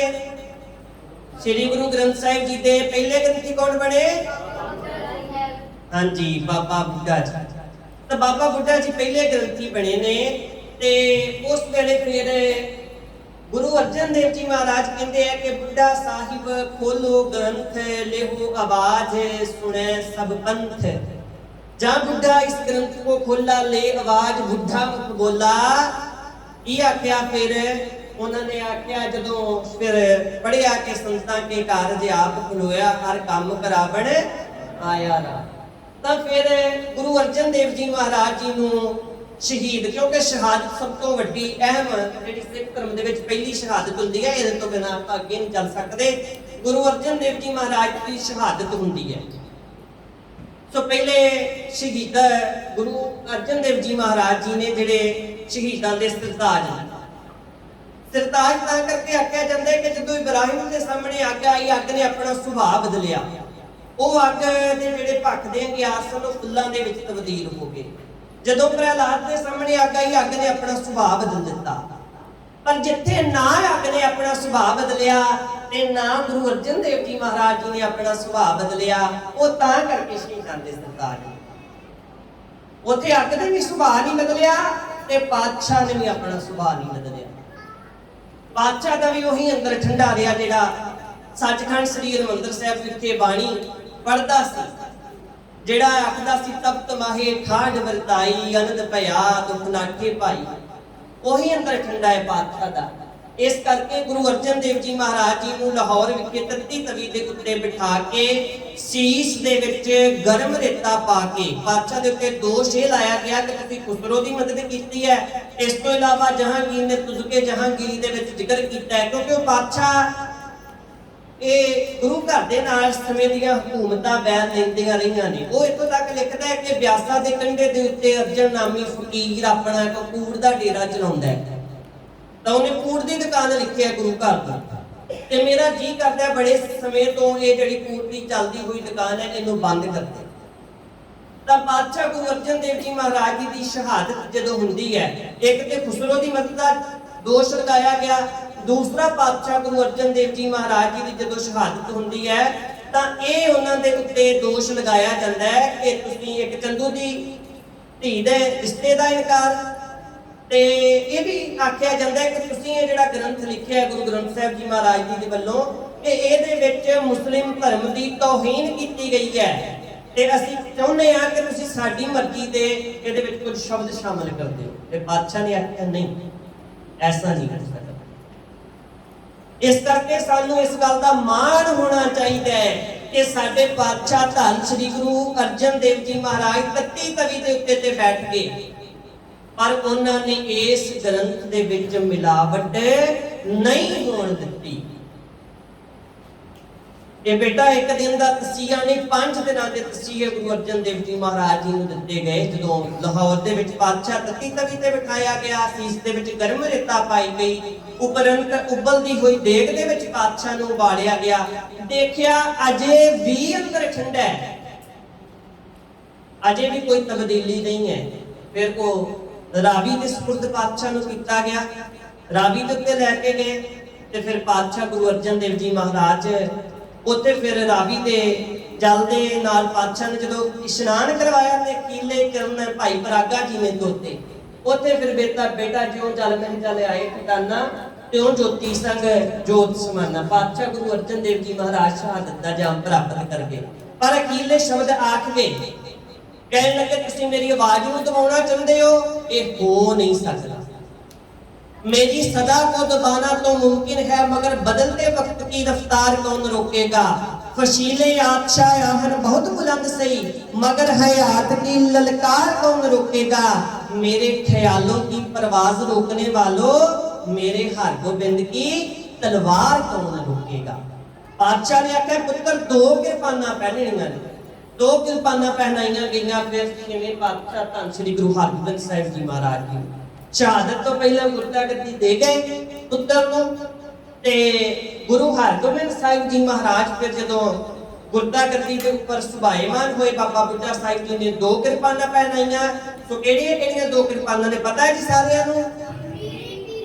हां जी, मीरी दी ते हां जी, एक भगती दी ते एक शक्ति दी। सो जिहड़ी मीरी दी किरपान है वो भगती दी है, ਤਾਂ ਉਹ ਪਾਤਸ਼ਾਹ ਨੇ ਜਿਹੜੀਆਂ ਪੀਰੀ ਦੀ ਜਿਹੜੀ ਆ ਉਹ ਭਗਤੀ ਦੀ ਹੈ। ਤਾਂ ਪਾਤਸ਼ਾਹ ਨੇ ਜਿਹੜੀ ਕਿਰਪਾਨਾਂ 2 ਪਹਿਨੀਆਂ ਨੇ, ਇੱਕ ਸੰਸਾਰਿਕ ਮਾਮਲਿਆਂ ਦੀ ਅਗਵਾਈ ਵਾਸਤੇ ਤੇ ਦੂਸਰੀ ਅਧਿਆਤਮਿਕ ਮੰਡਲ ਦੀ ਅਗਵਾਈ ਵਾਸਤੇ। ਸਾਨੂੰ ਸਮਝ ਲੈਣਾ ਚਾਹੀਦਾ ਹੈ ਕਿ ਗੁਰਸਿੱਖ ਵੇਖੋ ਉਸ ਵੇਲੇ ਪਾਤਸ਼ਾਹ ਗੁਰੂ ਹਰਗੋਬਿੰਦ ਸਾਹਿਬ ਜੀ ਮਹਾਰਾਜ ਜੀ ਨੇ ਸਮੇਂ ਦੀ ਨਜਾਕਤ ਨੂੰ ਪਛਾਣਿਆ। ਅੱਜ ਸਾਨੂੰ ਸਮੇਂ ਦੀ ਨਜਾਕਤ ਨਹੀਂ ਪਛਾਣਨੀ ਆਉਂਦੀ। ਅੱਜ ਆਪਾਂ ਕੀ ਕਰ ਰਹੇ ਹਾਂ? ਅੱਜ ਸਾਡੀ ਕੌਮ ਦਾ ਜ਼ੋਰ ਕਿਸ ਚੀਜ਼ ਦੇ ਉੱਤੇ ਲੱਗਾ ਹੋਇਆ ਹੈ? ਅੱਜ ਸਾਡੀ ਕੌਮ ਦਾ ਧਿਆਨ ਹੀ ਨਹੀਂ ਹੈ। ਆਪਾਂ ਬਸ ਦੇਖੋ, ਮਾਫ ਕਰਨਾ, ਸਾਡੀ ਕੌਮ ਦਾ ਧਿਆਨ ਅੱਜ ਪਤਾ ਕਿਸ ਪਾਸੇ ਵੱਲ ਹੈ? ਗੁਰਦੁਆਰੇ ਬਣਾਉਣ ਵੱਲ। ਹੋਰ ਕਿਸ ਪਾਸੇ ਵੱਲ ਹੈ? ਲੰਗਰਾਂ ਵਾਲੇ ਪਾਸੇ ਵੱਲ ਹੈ। ਹੋਰ ਕਿਸ ਪਾਸੇ ਵੱਲ ਹੈ? ਹੋਰ ਬਸ ਬੱਚਿਆਂ ਨੂੰ 12ਵੀਂ ਕਰਾ ਲਈ, ਬਾਹਰ ਭੇਜ ਦਿਓ, ਠੀਕ ਹੈ। ਸਾਡੀ ਕੌਮ ਦਾ ਧਿਆਨ ਅਜੇ ਇਸ ਪਾਸੇ ਵੱਲ ਨਹੀਂ ਹੋਇਆ ਕਿ ਅਸੀਂ ਆਪਣੇ ਬੱਚਿਆਂ ਨੂੰ ਪੜ੍ਹਾ ਸਕੀਏ। ਮਾਫ ਕਰਨਾ, ਇਹ ਸਾਡੀ ਕੌਮ ਦੀ ਤਰਾਸਦੀ ਹੈ। ਅੱਜ ਕੋਈ ਮਾਤਾ ਪਿਤਾ ਇਹ ਨਹੀਂ ਚਾਹੁੰਦਾ। ਦੇਖੋ ਬਿਹਾਰ, ਆਪਾਂ ਆਖਦੇ ਸਾਰੇ ਕਿ ਬਿਹਾਰ ਦੇ ਉੱਤੋਂ ਆ ਕੇ ਪੰਜਾਬ ਦੇ ਵਿੱਚ ਕੋਈ ਅਫਸਰ ਬਣ ਰਿਹਾ, ਕੋਈ ਇਹ ਸੋਚੋ ਉਹਦੇ ਦੇ ਉੱਤੇ ਉਹ ਬੈਠਾ ਹੋਇਆ, ਤੇ ਸਾਡਾ ਤੇ ਧਿਆਨ ਹੀ ਨਹੀਂ ਹੈ ਉਸ ਪਾਸੇ ਵੱਲ। ਸਾਡਾ ਧਿਆਨ ਕਿਸ ਪਾਸੇ ਵੱਲ ਹੈ? ਮਾਤਾ ਪਿਤਾ ਦਾ ਧਿਆਨ ਅੱਜ ਕਿਸ ਪਾਸੇ ਵੱਲ ਹੈ? ਕਿ ਬੇਟੇ ਨੂੰ ਬੱਚਾ ਵੀ ਪਹਿਲਾਂ ਹੀ ਕਹਿੰਦਾ ਕਿ ਨਹੀਂ ਮੈਂ +2 ਕਰ ਲਈ ਨਾ ਤੇ ਮੈਂ ਬਾਹਰ ਚਲਿਆ ਜਾਣਾ, ਫਿਰ ਬਾਹਰ ਜਾਂਦੇ ਵੀ ਕਿਸ ਤਰ੍ਹਾਂ ਦੇ ਨਾਲ ਹੈ ਬੇਟਾ, ਬਾਹਰ ਜਾਣ ਲੱਗਿਆਂ ਵੀ ਮਾਤਾ ਪਿਤਾ ਦਾ ਲੱਖਾਂ ਰੁਪਏ ਖਰਚਾ ਕੇ ਤੇ ਫਿਰ ਜਾਂਦੇ ਆ। ਇੱਕ ਤੁਹਾਨੂੰ ਘਟਨਾ ਦੱਸਦਾ, ਅੰਮ੍ਰਿਤਸਰ ਸਾਹਿਬ ਦੀ ਇੱਕ ਲੜਕੀ ਹੈ, ਲੁਧਿਆਣੇ ਦੇ ਵਿੱਚ ਉਹ ਸ਼ਿਫਟ ਹੋਏ। ਉਸ ਲੜਕੀ ਦਾ ਨਾਮ ਹੈ ਰੂਹਬਾਣੀ ਕੌਰ। ਉਸ ਬੱਚੀ ਨੇ ਵਿਦੇਸ਼ ਜਾਣਾ ਹੈ, +2 ਕੀਤੀ, +2 ਕਰਨ ਤੋਂ ਬਾਅਦ ਵਿਦੇਸ਼ ਜਾਣਾ ਸੀ ਤੇ ਉਹ ਗਈ ਸਰਦਾਰ ਸਰਬਜੀਤ ਸਿੰਘ ਰੇਣੂਕਾ ਨੇ, PhD ਦੇ ਪ੍ਰੋਫੈਸਰ ਨੇ, ਉਹਨਾਂ ਦੇ ਕੋਲ। ਉਹਨੇ ਆਖਿਆ ਕਿ ਮੈਂ ਬਾਹਰ ਜਾਣਾ ਹੈ, ਇਸ ਤਰ੍ਹਾਂ ਦੇ ਨਾਲ ਵਿਦੇਸ਼ ਜਾਣਾ ਹੈ, ਤੁਸੀਂ ਮੇਰੀ ਕੋਈ ਹੈਲਪ ਕਰੋ, ਮੈਨੂੰ ਕੋਈ ਰਸਤਾ ਦੱਸੋ, ਮੈਂ ਕਿਸ ਤਰ੍ਹਾਂ ਦੇ ਨਾਲ ਜਾ ਸਕਦੀ ਹਾਂ। ਉਹਨਾਂ ਨੇ ਦੱਸਿਆ ਬੇਟਾ ਇਸ ਤਰ੍ਹਾਂ ਦਾ ਇੱਕ ਟੈਸਟ ਹੈ, ਤੂੰ ਉਹਦੀ ਤਿਆਰੀ ਕਰ, ਤੂੰ ਉਹ ਟੈਸਟ ਦੀ ਤਿਆਰੀ ਕਰੇਂਗੀ ਤਾਂ ਤੈਨੂੰ ਸਕਾਲਰਸ਼ਿਪ ਮਿਲੇਗੀ, ਤੈਨੂੰ ਵਜ਼ੀਫਾ ਮਿਲੇਗਾ। ਅੱਜ ਆਪਾਂ ਕਿੱਦਾਂ ਬਾਹਰ ਜਾ ਰਹੇ ਹਾਂ ਜੀ, ਆਪਣੀ ਪੈਲੀ ਜਿਹੜੇ ਕਿੱਲੇ ਆ ਉਹ ਵੇਚ ਕੇ ਜਾ ਰਹੇ ਆ, ਕਰਜ਼ਾ ਚੁੱਕ ਕੇ ਜਾ ਰਹੇ ਆ ਬਾਹਰ ਬੱਚੇ ਅੱਜ। ਪਰ ਕਦੀ ਸਾਡੀ ਕੌਮ ਦੇ ਇਸ ਪਾਸੇ ਵੱਲ ਵੀ ਧਿਆਨ ਦਿੱਤਾ ਵੀ ਵਜ਼ੀਫੇ ਲੈ ਕੇ ਵੀ ਜਾਇਆ ਜਾਂਦਾ ਜੀ ਬਾਹਰ। ਉਹ ਬੱਚੀ ਜਿਹੜੀ ਸੀ ਬੇਟਾ, ਉਸ ਬੱਚੀ ਨੇ, ਉਹਨਾਂ ਨੇ ਆਖਿਆ ਬੇਟਾ ਇਸ ਤਰ੍ਹਾਂ ਦਾ ਟੈਸਟ ਹੈ, ਤੂੰ ਉਹਦੀ ਤਿਆਰੀ ਕਰ। ਉਸ ਬੱਚੀ ਨੇ ਤਿਆਰੀ ਕੀਤੀ।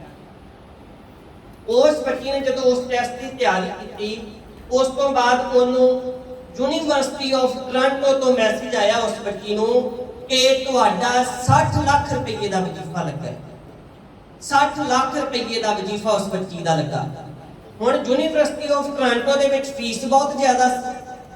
ਉਹ ਜਿਹੜੀ ਬੱਚੀ ਦਾ 60 ਲੱਖ ਰੁਪਏ ਤੇ ਉਹਦਾ 50-60 ਲੱਖ ਰੁਪਏ ਹੋਰ ਉਹਦਾ ਲੱਗਣਾ ਸੀ, ਪੜ੍ਹਾਈ ਦਾ ਖਰਚਾ ਹੋਰ ਜ਼ਿਆਦਾ ਸੀ।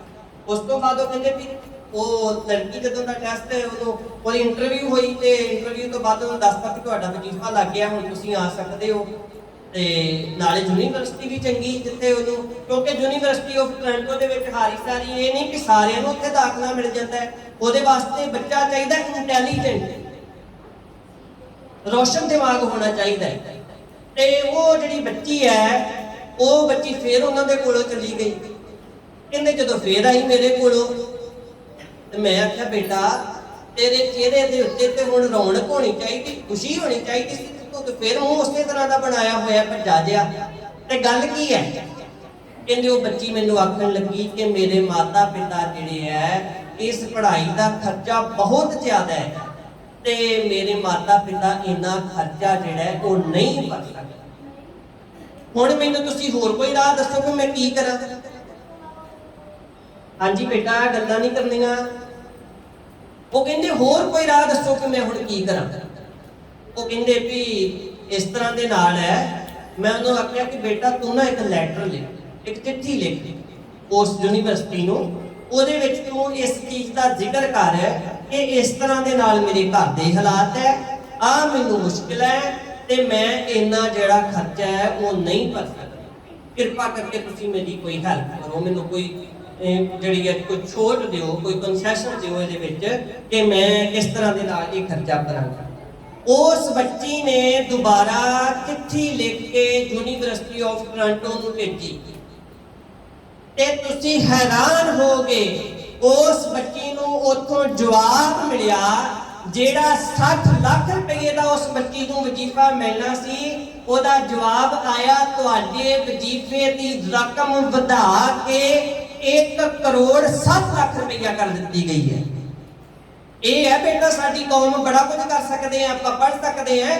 ਇਹ ਤੇ ਸਾਡਾ ਮਾਫ ਕਰਨਾ ਕੇਰਲਾ ਦੇ ਜਿਹੜੇ ਲੋਕ ਨੇ ਨਾ, ਸਾਡੀ ਕੌਮ ਪੈਸਾ ਸਾਡਾ, ਆਪਾਂ ਆਖਦੇ ਆ ਵੀ ਆਹ ਕੰਮ ਹੈ ਕਿਸ ਤਰ੍ਹਾਂ ਦੇ ਨਾਲ ਕਰੀਏ, ਕਿਵੇਂ ਕਰੀਏ, ਪਰ ਸਾਡੇ ਬੱਚਿਆਂ ਨੂੰ, ਸਾਡੇ ਪੰਜਾਬ ਦਿਆਂ ਨੂੰ, ਸਾਨੂੰ ਨਹੀਂ ਇਸ ਚੀਜ਼ ਦਾ ਗਿਆਨ ਹੁੰਦਾ। ਜਿਹੜੇ ਪੜ੍ਹੇ ਲਿਖੇ ਬੰਦੇ ਆ, ਜਿਹੜੇ ਪ੍ਰੋਫੈਸਰ ਹੈ, ਜਿਹੜੇ ਇਹਨਾਂ ਚੀਜ਼ਾਂ ਨੂੰ ਜਾਣਨ ਵਾਲੇ, ਉਹਨਾਂ ਨੂੰ ਹਰ ਇੱਕ ਚੀਜ਼ ਦਾ ਛੋਟਾ ਛੋਟਾ ਨੁਕਤਾ, ਹਰ ਇੱਕ ਗੱਲ ਦਾ ਪਤਾ ਹੁੰਦਾ ਕਿ ਸਰਕਾਰ ਦੇ ਵੱਲੋਂ ਆਹ ਫਾਇਦਾ ਇਸ ਚੀਜ਼ ਦਾ ਮਿਲਦਾ ਪਿਆ, ਉਹ ਲੈ ਲੈਂਦੇ ਆ ਤੇ ਸਾਡੇ ਜਿਹੜੇ ਲੋਕ ਆ ਉਹ ਰਹਿ ਜਾਂਦੇ, ਕਿਉਂਕਿ ਇੰਨੀ ਵਿਦਿਆ ਨਹੀਂ ਹੈ, ਇੰਨੀ ਪੜ੍ਹਾਈ ਨਹੀਂ ਹੈ ਕੋਲ। ਤੇ ਜਿਹੜੇ ਮਾਤਾ ਪਿਤਾ, ਜਿਵੇਂ ਅੱਜ ਕੱਲ ਸਾਡੇ ਵੀ ਮਾਤਾ ਪਿਤਾ ਸਾਰੇ ਆਪਾਂ ਚਲੋ ਦੇਖਦੇ ਆ, ਪਰ ਜਦੋਂ ਉਹ ਨਹੀਂ ਪੜ੍ਹੇ, ਜਦੋਂ ਉਹਨਾਂ ਦੀ ਪੜ੍ਹਾਈ ਉਸ ਲੈਵਲ ਦੀ ਨਹੀਂ ਹੈ ਤਾਂ ਅਸੀਂ ਤੇ ਪੜ੍ਹ ਸਕਦੇ ਆ ਨਾ ਅੱਗੇ। ਇਸ ਕਰਕੇ ਮੇਰੀ ਬੇਨਤੀ ਹੈ ਸਾਰੇ ਬੱਚਿਆਂ ਪ੍ਰਤੀ ਕਿ ਬੇਟਾ ਵੱਧ ਤੋਂ ਵੱਧ ਕੀ ਕਰਨਾ ਹੈ? ਪੜ੍ਹਨਾ ਹੈ। ਕੀ ਕਰਨਾ ਹੈ? ਹਾਂ, ਪੜ੍ਹਾਈ ਦੇ ਵਿੱਚ ਅਵਲ ਰਹਿਣਾ ਹੈ। ਇਹ ਸਾਨੂੰ ਗੁਰੂ ਹਰਗੋਬਿੰਦ ਸਾਹਿਬ ਜੀ ਮਹਾਰਾਜ ਜੀ ਨੇ ਫਿਰ ਉਸ ਵੇਲੇ ਸਮੇਂ ਦੀ ਨਿਜਾਕਤ ਨੂੰ ਪਛਾਣਿਆ, ਸਮੇਂ ਦੀ ਨਿਜਾਕਤ ਨੂੰ ਪਛਾਣਿਆ ਤੇ ਪਾਤਸ਼ਾਹ ਨੇ ਇਹ ਆਖਿਆ ਹੁਣ ਲੰਗਰਾਂ ਵਾਸਤੇ ਰਸਤਾ ਲਿਆਉਣ ਦੀ ਜ਼ਰੂਰਤ ਨਹੀਂ ਹੈ। ਹੁਣ ਲੰਗਰਾਂ ਵਾਸਤੇ ਰਸਤਾ ਲਿਆਉਣ ਦੀ ਜ਼ਰੂਰਤ ਨਹੀਂ ਹੈ। ਪਾਤਸ਼ਾਹ ਫਿਰ ਲੰਗਰ ਕਿਸ ਤਰ੍ਹਾਂ ਦੇ ਨਾਲ ਚੱਲਣਗੇ? ਕਹਿੰਦੇ ਕਿ ਨਹੀਂ, ਇਹਦੇ ਵਾਸਤੇ ਵਾਰੀ ਬੰਨ ਦਿੱਤੀ ਜਾਏਗੀ ਕਿ ਆਹ ਵਾਲੇ ਨਗਰ ਇਸ ਤਰ੍ਹਾਂ ਦੇ ਨਾਲ ਰਸਤਾ ਲੈ ਕੇ ਆਉਣਗੇ। ਪਰ ਹੁਣ ਜ਼ੋਰ ਕਿਸ ਗੱਲ ਦੇ ਉੱਤੇ ਦਈਏ? ਫਿਰ ਪਾਤਸ਼ਾਹ ਕਹਿੰਦੇ ਸਾਨੂੰ ਨੌਜਵਾਨ ਚਾਹੀਦੇ ਹੈ, ਗੱਭਰੂ ਚਾਹੀਦੇ ਹੈ, ਹਥਿਆਰ ਚਾਹੀਦੇ ਆ, ਸ਼ਸਤਰ ਚਾਹੀਦੇ ਆ। ਤਾਂ ਫਿਰ ਪਾਤਸ਼ਾਹ ਨੇ ਸ਼ਸਤਰਧਾਰੀ ਹੋਣ ਦਾ ਆਦੇਸ਼ ਇਸ ਕੌਮ ਨੂੰ ਦਿੱਤਾ। ਸਮੇਂ ਦੀ ਨਿਜਾਕਤ ਨੂੰ ਪਛਾਣਿਆ ਗੁਰੂ ਹਰਗੋਬਿੰਦ ਸਾਹਿਬ ਜੀ ਮਹਾਰਾਜ ਜੀ ਨੇ। ਗਵਾਲੀਅਰ ਦੇ ਕਿਲੇ ਦੇ ਵਿੱਚ ਰਹੇ ਤੇ ਉੱਥੋਂ ਜਦੋਂ ਪਾਤਸ਼ਾਹ ਫਿਰ ਰਿਹਾ ਹੋ ਕੇ ਆਉਂਦੇ ਆ ਤੇ ਬੰਦੀ ਛੋੜ ਦਾਤਾ ਪਾਤਸ਼ਾਹ ਨੂੰ ਆਖਿਆ ਜਾਂਦਾ। ਇਹ ਇਸ ਤੋਂ ਇਲਾਵਾ ਇੱਕ ਅਹਿਮ ਗੱਲ ਹੋਰ ਗੁਰੂ ਹਰਗੋਬਿੰਦ ਸਾਹਿਬ ਜੀ ਦੇ ਨਾਲ ਇੱਕ ਬੰਦੀ ਛੋੜ ਦਾਤਾ। ਬੇਟਾ ਮੈਂ ਸਵਾਲ ਪੁੱਛਣੇ ਜੀ ਕਿ ਕਿਹੜੇ ਗੁਰੂ ਜੀ ਨੂੰ ਬੰਦੀ ਛੋੜ ਆਖਿਆ ਜਾਂਦਾ ਹੈ, ਕਿਹੜੇ ਗੁਰੂ ਜੀ ਨੂੰ ਸ਼ਹੀਦਾਂ ਦੇ ਸਰਤਾਜ ਆਖਿਆ ਜਾਂਦਾ ਹੈ, ਪਹਿਲੇ ਪੰਗਤ ਪਾਤਸ਼ਾਹ ਸੰਗਤ ਕਿਹੜੇ ਗੁਰੂ ਸਾਹਿਬ ਜੀ ਨੇ ਤੁਹਾਨੂੰ ਸ਼ਬਦ ਦਿੱਤਾ ਹੈ? ਇਹ ਮੈਂ ਪੁੱਛਣਾ ਹੈ ਬਾਅਦ ਵਿੱਚ, ਤੁਹਾਨੂੰ ਲਿਖ ਲਓ ਭਾਵੇਂ ਕਾਪੀਆਂ ਵਿੱਚ। ਇਸ ਤੋਂ ਇਲਾਵਾ ਬੇਟਾ ਗੁਰੂ ਹਰਗੋਬਿੰਦ ਸਾਹਿਬ ਜੀ ਮਹਾਰਾਜ ਜੀ ਨੇ ਸ਼੍ਰੀ ਅਕਾਲ ਤਖਤ ਸਾਹਿਬ ਦੀ ਸਿਰਜਣਾ ਕਰਵਾਈ। ਕਿਹੜੇ ਤਖਤ ਦੀ? ਹਾਂਜੀ, ਸ਼੍ਰੀ ਅਕਾਲ ਤਖਤ ਸਾਹਿਬ ਦੀ ਸਿਰਜਣਾ ਕਰਵਾਈ। ਸ਼੍ਰੀ ਅਕਾਲ ਤਖਤ ਸਾਹਿਬ ਦੀ ਸਿਰਜਣਾ ਕਰਵਾਈ ਜਦੋਂ ਪਾਤਸ਼ਾਹ ਗੁਰੂ ਹਰਗੋਬਿੰਦ ਸਾਹਿਬ ਜੀ ਮਹਾਰਾਜ ਜੀ ਨੇ। ਤੇ ਗੁਰੂ ਹਰਗੋਬਿੰਦ ਸਾਹਿਬ ਜੀ ਮਹਾਰਾਜ ਫਿਰ ਉੱਥੋਂ ਕੌਮ ਦੇ ਨਾਮ ਹੁਕਮਨਾਮੇ ਜਾਰੀ ਹੋਣ। ਸੋ ਇਹ ਬੇਟਾ ਗੁਰੂ ਹਰਗੋਬਿੰਦ ਸਾਹਿਬ ਜੀ ਨੇ ਅਕਾਲ ਤਖਤ ਸਾਹਿਬ ਜੀ ਦੀ ਸਿਰਜਣਾ ਕਰਵਾਈ। ਸਿੱਖ ਕੌਮ ਦੇ ਨਾਮ ਜਿਹੜੇ ਹੁਕਮਨਾਮੇ ਹੈ ਉਹ ਅੱਜ ਵੀ ਸ਼੍ਰੀ ਅਕਾਲ ਤਖਤ ਸਾਹਿਬ ਤੋਂ ਜਾਰੀ ਕੀਤੇ ਜਾਂਦੇ ਆ। ਕਿੱਥੋਂ ਜਾਰੀ ਕੀਤੇ ਜਾਂਦੇ ਆ ਕਿ ਹੁਕਮਨਾਮੇ? ਹਾਂਜੀ, ਸ਼੍ਰੀ ਅਕਾਲ ਤਖਤ ਸਾਹਿਬ ਦਾ ਜਿਹੜਾ ਹੁਕਮ ਹੈ ਉਹ ਸਰਵ ਉੱਚ ਹੈ। ਉਸ ਤੋਂ ਬਾਅਦ ਆਪਾਂ ਆਉਂਦੇ ਆ ਗੁਰੂ ਹਰਿਰਾਏ ਸਾਹਿਬ ਦੇ। ਕਿਹੜੇ ਪਾਤਸ਼ਾਹ? ਹਾਂਜੀ, ਗੁਰੂ ਹਰਿਰਾਏ ਜੀ ਕਿੰਨੇ ਗੁਰੂ ਨੇ ਜੀ? ਸਤਵੇਂ ਗੁਰੂ। ਕਿੰਨੇ ਗੁਰੂ? ਸਤਵੇਂ। ਗੁਰੂ ਹਰਿਰਾਏ ਸਾਹਿਬ ਜੀ ਮਹਾਰਾਜ ਜੀ ਨੇ ਦੇਖੋ ਸਾਨੂੰ ਗੁਰਬਾਣੀ ਦਾ ਅਦਬ ਕਰਨ ਦੀ ਜਾਚ ਦੱਸੀ ਹੈ, ਗੁਰਬਾਣੀ ਦਾ ਸਤਿਕਾਰ ਕਰਨ ਦੀ ਜਾਚ ਦੱਸੀ ਹੈ। ਅੱਜ ਵੇਖਦੇ ਹਾਂ ਗੁਰਬਾਣੀ ਦਾ ਅਦਬ, ਗੁਰਬਾਣੀ ਦਾ ਸਤਿਕਾਰ ਕਿੰਨਾ ਕੁ ਕੀਤਾ ਜਾ ਰਿਹਾ ਹੈ। ਜਦੋਂ ਘਰ ਦੇ ਵਿੱਚ ਅਖੰਡ ਪਾਠ ਰਖਵਾਇਆ ਜਾਂਦਾ ਹੈ, ਹੁਣ ਤੇ ਅਖੰਡ ਪਾਠ ਵਾਲੀ ਗੱਲ ਹੀ ਨਹੀਂ ਰਹੀ, ਹੁਣ ਤੇ ਸੁਖਮਨੀ ਸਾਹਿਬ ਬਸ ਕਹਿੰਦੇ ਨੇ ਕਿ ਸੁਖਮਨੀ ਸਾਹਿਬ ਦਾ ਪਾਠ ਕਰਾਉਣਾ ਹੈ। ਪਰ ਉੱਥੇ ਵੀ ਭਾਵੇਂ ਉਹ 2 ਘੰਟੇ ਮਹਾਰਾਜ ਧੰਨ ਸ਼੍ਰੀ ਗੁਰੂ ਗ੍ਰੰਥ ਸਾਹਿਬ ਜੀ ਮਹਾਰਾਜ ਕਿਸੇ ਦੇ ਘਰ ਦੇ ਵਿੱਚ ਮਹਾਰਾਜ ਦਾ ਸਰੂਪ ਕੋ ਲੈ ਕੇ ਗਏ, ਉਹ 2 ਘੰਟੇ ਵੀ ਕੋਲ ਨਹੀਂ ਬੈਠ ਸਕਦੇ।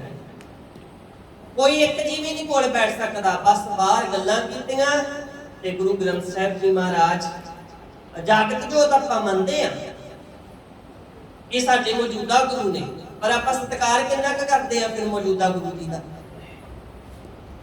ਇਸ ਕਰਕੇ ਪਾਤਸ਼ਾਹ ਨੇ ਸਾਨੂੰ ਬਾਣੀ ਦਾ ਸਤਿਕਾਰ ਕਰਨ ਦੀ ਜਾਚ ਦੱਸੀ। ਇਹ ਆਖਿਆ ਗੁਰੂ ਹਰਿਰਾਏ ਸਾਹਿਬ ਜੀ ਮਹਾਰਾਜ ਦੀ ਜਦੋਂ ਆਪਾਂ ਜੀਵਨ ਦੀ ਘਟਨਾ ਪੜ੍ਹਦੇ ਆ ਕਿ ਪਾਤਸ਼ਾਹ ਗੁਰੂ ਹਰਿਰਾਏ ਸਾਹਿਬ ਜੀ ਮਹਾਰਾਜ ਇੱਕ ਦਿਨ ਪਲੰਗ ਦੇ ਉੱਤੇ ਬਿਰਾਜਮਾਨ ਸਨ, ਆਰਾਮ ਕਰ ਰਹੇ ਸਨ। ਗੁਰੂ ਦੀਆਂ ਸੰਗਤਾਂ ਜੋਟੀਆਂ ਦੇ ਸ਼ਬਦ ਪੜ੍ਹਦੀਆਂ ਹੁੰਦੀਆਂ, ਸ਼ਬਦ ਪੜ੍ਹਦੀਆਂ ਆ ਰਹੀਆਂ ਸੰਗਤਾਂ ਜੋਟੀਆਂ ਦੇ ਵਿੱਚ, ਤੇ ਪਾਤਸ਼ਾਹ ਗੁਰੂ ਹਰਿਰਾਏ ਸਾਹਿਬ ਜੀ ਮਹਾਰਾਜ ਦੇ ਕੰਨੀ ਜਦੋਂ ਬਾਣੀ ਪਈ, ਜਕਦਮ ਪਾਤਸ਼ਾਹ ਉੱਠੇ ਨੇ। ਪਲੰਗ ਦੇ ਨਾਲ ਪਾਤਸ਼ਾਹ ਦਾ ਜਦੋਂ ਗੋਡਾ ਵੱਜਾ ਤੇ ਵਿੱਚੋਂ ਲਹੂ ਸਿੰਮਿਆ ਬਾਹਰ ਨਿਕਲਿਆ ਤਾਂ ਸੰਗਤ ਆਖਣ ਲੱਗੀ ਪਾਤਸ਼ਾਹ ਬਾਣੀ ਵੀ ਆਪ ਜੀ ਦੀ ਰਚੀ? ਇਹ ਆਪ ਜੀ ਦੇ, ਕਿਉਂਕਿ ਜੋਤ ਉਹ ਹੈ ਜੁਗਤ ਸਾਏ ਸਹਿਕਾਇਆ ਫੇਰ ਬੰਦੀ ਹੈ। ਪਾਤਸ਼ਾਹ ਬਾਣੀ ਵੀ ਤੁਹਾਡੀ, ਤੇ ਇਸ ਬਾਣੀ ਦੇ ਪ੍ਰਤੀ ਮਨ ਦੇ ਵਿੱਚ ਇੰਨਾ ਸਤਿਕਾਰ। ਉਸ ਵੇਲੇ ਗੁਰੂ ਹਰਿਰਾਏ ਸਾਹਿਬ ਜੀ ਮਹਾਰਾਜ ਕਹਿੰਦੇ ਐ ਕਿ ਗੁਰੂ ਕਿਉ ਸਿੱਖੋ, ਕਹਿਣ ਲੱਗੇ ਜੋ ਸਿੱਖ ਗੁਰਬਾਣੀ ਭੈ ਕਰੈ, ਬਿਨ ਪ੍ਰਯਾਸ ਭਵ ਸਾਗਰ ਤਰੈ, ਜਿਨ ਪੈ ਅਦਬ ਨ ਬਾਣੀ ਧਾਰਾ, ਜਾਣੋ ਸੋ ਸਿੱਖ ਨਾਹੀ ਹਮਾਰਾ। ਗੁਰਬਾਣੀ ਦਾ ਸਤਿਕਾਰ ਕਰਨ ਦੀ ਪਾਤਸ਼ਾਹ ਨੇ ਸਾਨੂੰ ਜਾਚ ਦੱਸੀ ਹੈ। ਗੁਰੂ ਅਰਜਨ ਦੇਵ ਜੀ ਮਹਾਰਾਜ ਜਿਸ ਦਿਨ ਸੱਚਖੰਡ ਸ੍ਰੀ ਹਰਿਮੰਦਰ ਸਾਹਿਬ ਵਿਖੇ ਪ੍ਰਕਾਸ਼ ਹੋਇਆ, ਕੋਠਾ ਸਾਹਿਬ ਦੇ ਸਥਾਨ ਦੇ ਉੱਤੇ ਸੋਖਾਸਨ ਕੀਤਾ ਜਾਣ ਲੱਗਾ, ਉਸ ਦਿਨ ਤੋਂ ਪਾਤਸ਼ਾਹ ਗੁਰੂ ਅਰਜਨ ਦੇਵ ਜੀ ਮਹਾਰਾਜ ਪਲੰਗੇ ਦੇ ਉੱਤੇ ਨਹੀਂ ਸੁੱਤੇ, ਹੇਠਾਂ ਪਾਤਸ਼ਾਹ ਵਿਸਰਾਮ ਕਰਿਆ ਕਰਦੇ ਸਨ। ਅੱਜ ਵੀ ਕੋਟਾ ਸਾਹਿਬ ਦੇ ਉੱਪਰ ਹੇਠਾਂ ਜਿਹੜੀ ਚਾਦਰ ਵਿਛਦੀ ਹੈ ਉਹ ਧੰਨ ਸ਼੍ਰੀ ਗੁਰੂ ਅਰਜਨ ਦੇਵ ਜੀ ਮਹਾਰਾਜ ਜੀ ਦੇ ਨਾਮ ਦੀ ਵਿਛਦੀ ਹੈ। ਗੁਰੂ ਹਰਿ ਸਾਹਿਬ ਜੀ ਮਹਾਰਾਜ ਜੀ ਨੂੰ ਪਿਤਾ ਗੁਰੂ ਨੇ ਆਦੇਸ਼ ਦਿੱਤਾ ਸ਼ਸਤਰਧਾਰੀ ਹੋ ਕੇ ਰਹਿਣਾ। 2200 ਘੋੜਸਵਾਰ ਪਾਤਸ਼ਾਹ ਦੇ ਕੋਲ ਸਨ ਤੇ ਪਾਤਸ਼ਾਹ ਤਿਆਰ ਬਰ ਤਿਆਰ ਹੈ। ਫਿਰ ਉਸ ਤੋਂ ਬਾਅਦ ਆਉਂਦਾ ਹੈ ਜੀ 8ਵੇਂ ਗੁਰੂ। ਸੋ 8ਵੇਂ ਗੁਰੂ ਕਿਹੜੇ ਨੇ ਜੀ? ਸ੍ਰੀ ਗੁਰੂ ਹਰਿਕ੍ਰਿਸ਼ਨ ਸਾਹਿਬ। ਅੱਛਾ, ਗੁਰੂ ਹਰਿਕ੍ਰਿਸ਼ਨ ਸਾਹਿਬ ਜੀ ਜਿਹੜੇ ਹੈ ਇਹਨਾਂ ਦੇ ਮਾਤਾ ਪਿਤਾ ਦਾ ਨਾਮ ਪਤਾ ਹੈ ਜੀ ਸਾਰਿਆਂ ਨੂੰ? ਨਹੀਂ? ਸੋ ਪਿਤਾ ਨੇ ਜੀ ਸ੍ਰੀ ਗੁਰੂ ਹਰਿ ਰਾਏ ਜੀ, ਸ੍ਰੀ ਗੁਰੂ ਹਰਿ ਰਾਏ ਜੀ। ਤੇ ਮਾਤਾ ਜੀ ਦਾ ਨਾਮ ਕੀ ਹੈ ਜੀ? ਮਾਤਾ ਜੀ ਦਾ ਨਾਮ ਹੈ ਜੀ ਕ੍ਰਿਸ਼ਨ ਕੌਰ ਜੀ। ਕੀ ਨਾਮ ਹੈ ਜੀ? ਕ੍ਰਿਸ਼ਨ ਕੌਰ ਜੀ। ਇਹ ਬੜਾ ਸੌਖਾ ਹੈ ਬੇਟਾ ਇਹਨੂੰ ਸਮਝਣਾ। ਇਹ ਜਿਹੜਾ ਸ਼ਬਦ ਹਰ ਸ਼ਬਦ ਹੈ ਇਹ ਪਿਤਾ ਜੀ ਦੇ ਨਾਮ ਤੋਂ ਲਿਆ ਹੈ, ਤੇ ਜਿਹੜਾ ਕ੍ਰਿਸ਼ਨ ਸ਼ਬਦ ਹੈ ਮਾਤਾ ਜੀ ਦੇ ਨਾਮ ਦਾ ਹੈ, ਤੇ ਹਰਿ ਕ੍ਰਿਸ਼ਨ। ਸੋ ਇਹ ਨਾਮ ਪਾਤਸ਼ਾਹ ਗੁਰੂ ਹਰਿਕ੍ਰਿਸ਼ਨ ਸਾਹਿਬ ਜੀ ਮਹਾਰਾਜ ਜੀ ਦਾ ਹੈ। ਗੁਰੂ ਹਰਿਕ੍ਰਿਸ਼ਨ ਸਾਹਿਬ ਜੀ ਮਹਾਰਾਜ ਨੇ ਫਿਰ ਸੇਵਾ ਆਪਾਂ ਵੇਖਦੇ ਹਾਂ ਸਿੱਖ ਗੁਰੂ ਸਾਹਿਬਾਨ ਨੇ ਆਪ। ਅੱਜ ਆਪਾਂ ਇਹ ਨਹੀਂ ਵੀ ਦੂਜਿਆਂ ਨੂੰ ਆਖੀ ਸੇਵਾ ਕਰੋ, ਤੇ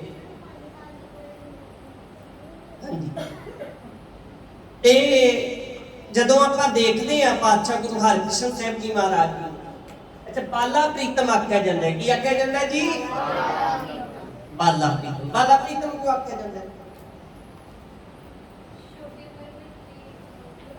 ਹਾਂਜੀ, ਕਿਉਂਕਿ ਉਹਨਾਂ ਨੂੰ ਛੋਟੀ ਉਮਰ ਦੇ ਵਿੱਚ ਹਾਂਜੀ ਗੁਰਗੱਦੀ ਪ੍ਰਾਪਤ ਹੋਈ। ਪਿਤਾ ਗੁਰੂ ਜੀ ਨੇ ਦੇਖਿਆ, ਜਦੋਂ ਕਹਿਣ ਲੱਗੇ ਕਿ ਇਹ ਹਰ ਕੋ ਸੰਪੂਰਨ ਨੇ, ਇਹਨਾਂ ਨੂੰ ਇਹ ਜਿਹੜੀ ਦਾਤ ਹੈ ਗੁਰਤਾ ਗੱਦੀ ਵਾਲੀ ਇਹ ਇਸ ਪੁੱਤਰ ਨੂੰ ਦੇਣੀ। ਗੁਰੂ ਹਰਿਕ੍ਰਿਸ਼ਨ ਸਾਹਿਬ ਜੀ ਮਹਾਰਾਜ ਜੋਤੀ ਜੋਤ ਕਿੱਥੇ ਸਮਾਏ ਆ ਜੀ? ਦਿੱਲੀ। ਕਿੱਥੇ? ਦਿੱਲੀ ਵਿਖੇ ਜਦੋਂ ਪਾਤਸ਼ਾਹ ਜੋਤੀ ਜੋਤ ਸਮਾਏ ਤੇ ਜੋਤੀ ਜੋਤ ਸਮਾਉਣ ਤੋਂ ਪਹਿਲਾਂ ਪਾਤਸ਼ਾਹ ਨੇ ਵਚਨ ਕੀਤੇ ਕਿ ਬਾਬਾ ਬਸੇ ਗ੍ਰਾਮ ਬਕਾਲੇ। ਤਾਂ ਫਿਰ ਗੁਰੂ ਤੇਗ ਬਹਾਦਰ ਸਾਹਿਬ ਜੀ ਮਹਾਰਾਜ ਦੇ ਉੱਤੇ ਆਪਾਂ ਆ ਜੀ। ਕਿੰਨੇ ਪਾਤਸ਼ਾਹ ਨੇ ਗੁਰੂ ਤੇਗ ਬਹਾਦਰ ਜੀ? 9ਵੇਂ ਪਾਤਸ਼ਾਹ। ਗੁਰੂ ਤੇਗ ਬਹਾਦਰ ਸਾਹਿਬ ਜੀ ਮਹਾਰਾਜ ਜੀ ਦੇ ਮਾਤਾ ਜੀ ਦਾ ਨਾਮ ਹੈ ਪਿਆਰੇ ਬੱਚਿਓ ਮਾਤਾ ਨਾਨਕੀ ਜੀ। ਹੁਣ ਵੇ ਤਾਂ ਕਰਕੇ ਵੇਖੋ, ਭਾਵੇਂ ਆਪਾਂ ਸਾਰੇ ਗੁਰੂ ਸਾਹਿਬਾਨ ਦੇ ਮਾਤਾ ਪਿਤਾ ਦੇ ਨਾਮ ਦੀ ਚਰਚਾ ਨਹੀਂ ਅਜੇ ਕੀਤੀ, ਪਰ ਮੈਂ ਤਾਂ ਕਰਕੇ ਵਿਸ਼ੇਸ਼ ਤੌਰ ਦੇ ਉੱਤੇ ਇਹ ਨਾਮ ਲਿਆ ਕਿਉਂਕਿ ਬਹੁਤ ਸਾਰੇ ਬੱਚਿਆਂ ਨੂੰ ਜਦੋਂ ਪੜ੍ਹਦੇ ਐ, ਜਦੋਂ ਲਿਖਦੇ ਐ, ਉਹਨਾਂ ਨੂੰ ਭੁਲੇਖਾ ਪੈ ਜਾਂਦਾ ਹੈ। ਉਹ ਲਿਖਣ ਲੱਗਿਆ ਗੁਰੂ ਤੇਗ ਬਹਾਦਰ ਸਾਹਿਬ ਜੀ ਦੀ ਮਾਤਾ ਦਾ ਨਾਮ ਬੇਬੇ ਨਾਨਕੀ, ਮਾਤਾ ਨਾਨਕੀ ਤੇ ਭੁੱਲ ਹੀ ਜਾਂਦਾ ਹੈ। ਬੇਬੇ ਸ਼ਬਦ ਸਿਰਫ ਤੇ ਸਿਰਫ ਗੁਰੂ ਨਾਨਕ ਦੇਵ ਜੀ ਮਹਾਰਾਜ ਜੀ ਦੀ ਭੈਣ ਦੇ ਨਾਮ ਦੇ ਨਾਲ ਆਉਂਦਾ। ਇਸ ਗੱਲ ਦਾ ਧਿਆਨ ਰੱਖਣਾ ਹੈ। ਬੇਬੇ ਨਾਨਕੀ ਕਿਹਦੇ ਨਾਮ ਦੇ ਨਾਲ ਆਉਣਾ ਜੀ? ਹਾਂਜੀ, ਗੁਰੂ ਨਾਨਕ ਦੇਵ ਜੀ ਦੀ ਭੈਣ ਜੀ ਦੇ ਨਾਮ। ਤਾਂ ਗੁਰੂ ਤੇਗ ਬਹਾਦਰ ਸਾਹਿਬ ਜੀ ਮਹਾਰਾਜ ਜੀ ਦੇ ਮਾਤਾ ਨੇ ਮਾਤਾ ਨਾਨਕੀ ਜੀ ਔਰ ਪਿਤਾ ਨੇ ਸ੍ਰੀ ਗੁਰੂ ਹਰਗੋਬਿੰਦ ਸਾਹਿਬ ਜੀ। ਸ੍ਰੀ ਗੁਰੂ ਹਰਗੋਬਿੰਦ ਸਾਹਿਬ ਜੀ। ਹਾਂਜੀ, ਤੇ ਗੁਰੂ ਤੇਗ ਬਹਾਦਰ ਸਾਹਿਬ ਜੀ ਮਹਾਰਾਜ ਤੇ ਬੇਟਾ ਆਪਾਂ ਦੇਖਦੇ ਹਾਂ ਪਾਤਸ਼ਾਹ ਇਹ ਹੁਣ ਦੂਸਰੇ ਸ਼ਹੀਦ ਗੁਰੂ ਨੇ। ਕਿੰਨੇ ਸ਼ਹੀਦ ਗੁਰੂ ਨੇ? ਦੂਸਰੇ ਸ਼ਹੀਦ ਗੁਰੂ ਨੇ। ਅਜੇ ਤੱਕ ਦੁਨੀਆ ਦੇ ਇਤਿਹਾਸ ਦੇ ਅੰਦਰ ਕਿਸੇ ਵੀ ਇੱਕ ਪੈਗੰਬਰ ਨੇ, ਇੱਕ ਪੀਰ ਨੇ, ਇੱਕ ਮਹਾਂਪੁਰਖ ਨੇ, ਇੱਕ ਗੁਰੂ ਨੇ ਕਿਸੇ ਦੂਸਰੇ ਅਕੀਦੇ ਦੀ ਖਾਤਰ ਸ਼ਹਾਦਤ ਦਾ ਜਾਮ ਨਹੀਂ ਪੀਤਾ।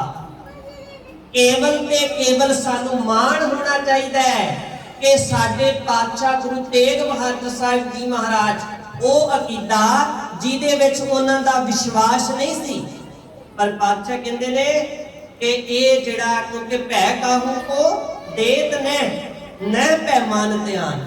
ਤਾਂ ਬਾਦਸ਼ਾਹ ਨੇ ਆਖਿਆ ਨਾ ਤੇ ਆਪਾਂ ਕਿਸੇ ਨੂੰ ਡਰਾਉਨੇ ਆ, ਨਾ ਕਿਸੇ ਦੇ ਪਾਸੋਂ ਡਰਦੇ ਆ। ਤਾਂ ਬਾਦਸ਼ਾਹ ਨੇ ਉਸ ਅਕੀਦੇ ਦੀ ਖਾਤਰ, ਹਿੰਦੂ ਧਰਮ ਦੀ ਰੱਖਿਆ ਦੀ ਖਾਤਰ ਬਾਦਸ਼ਾਹ ਨੇ ਆਪਣੀ ਸ਼ਹਾਦਤ ਦਿੱਤੀ ਹੈ। ਚਾਂਦਨੀ ਚੌਂਕ ਦਿੱਲੀ ਦੇ ਵਿੱਚ ਪਾਤਸ਼ਾਹ ਗੁਰੂ ਤੇਗ ਬਹਾਦਰ ਸਾਹਿਬ ਜੀ ਮਹਾਰਾਜ ਜੀ ਨੂੰ ਸਨ 1675 11 ਨਵੰਬਰ 1675 ਦਿਨ ਵੀਰਵਾਰ ਗੁਰੂ तेग बहादुर साहिब जी महाराज जी नूं चांदनी चौक दिल्ली विखे समाणे दे जलाद जलालुद्दीन दे वल्लों तलवार दे नाल उन्हां दा धाड़ वखरा कर दिता जाता है। तां पातशाह गुरु तेग बहादुर साहिब जी महाराज जी दे नाल 3 सिखां नूं पहलां शहीद किया गया। वो किहड़े किहड़े सिख ने पता है तुहाडे विचों किसे नूं? हाँ जी हाँ जी, भाई मती दास जी, भाई सती दास जी ते भाई दयाला जी। भाई मती दास जी नूं किवें शहीद किया गया जी? हाँ जी, आरे नाल जी। ते भाई सती दास जी नूं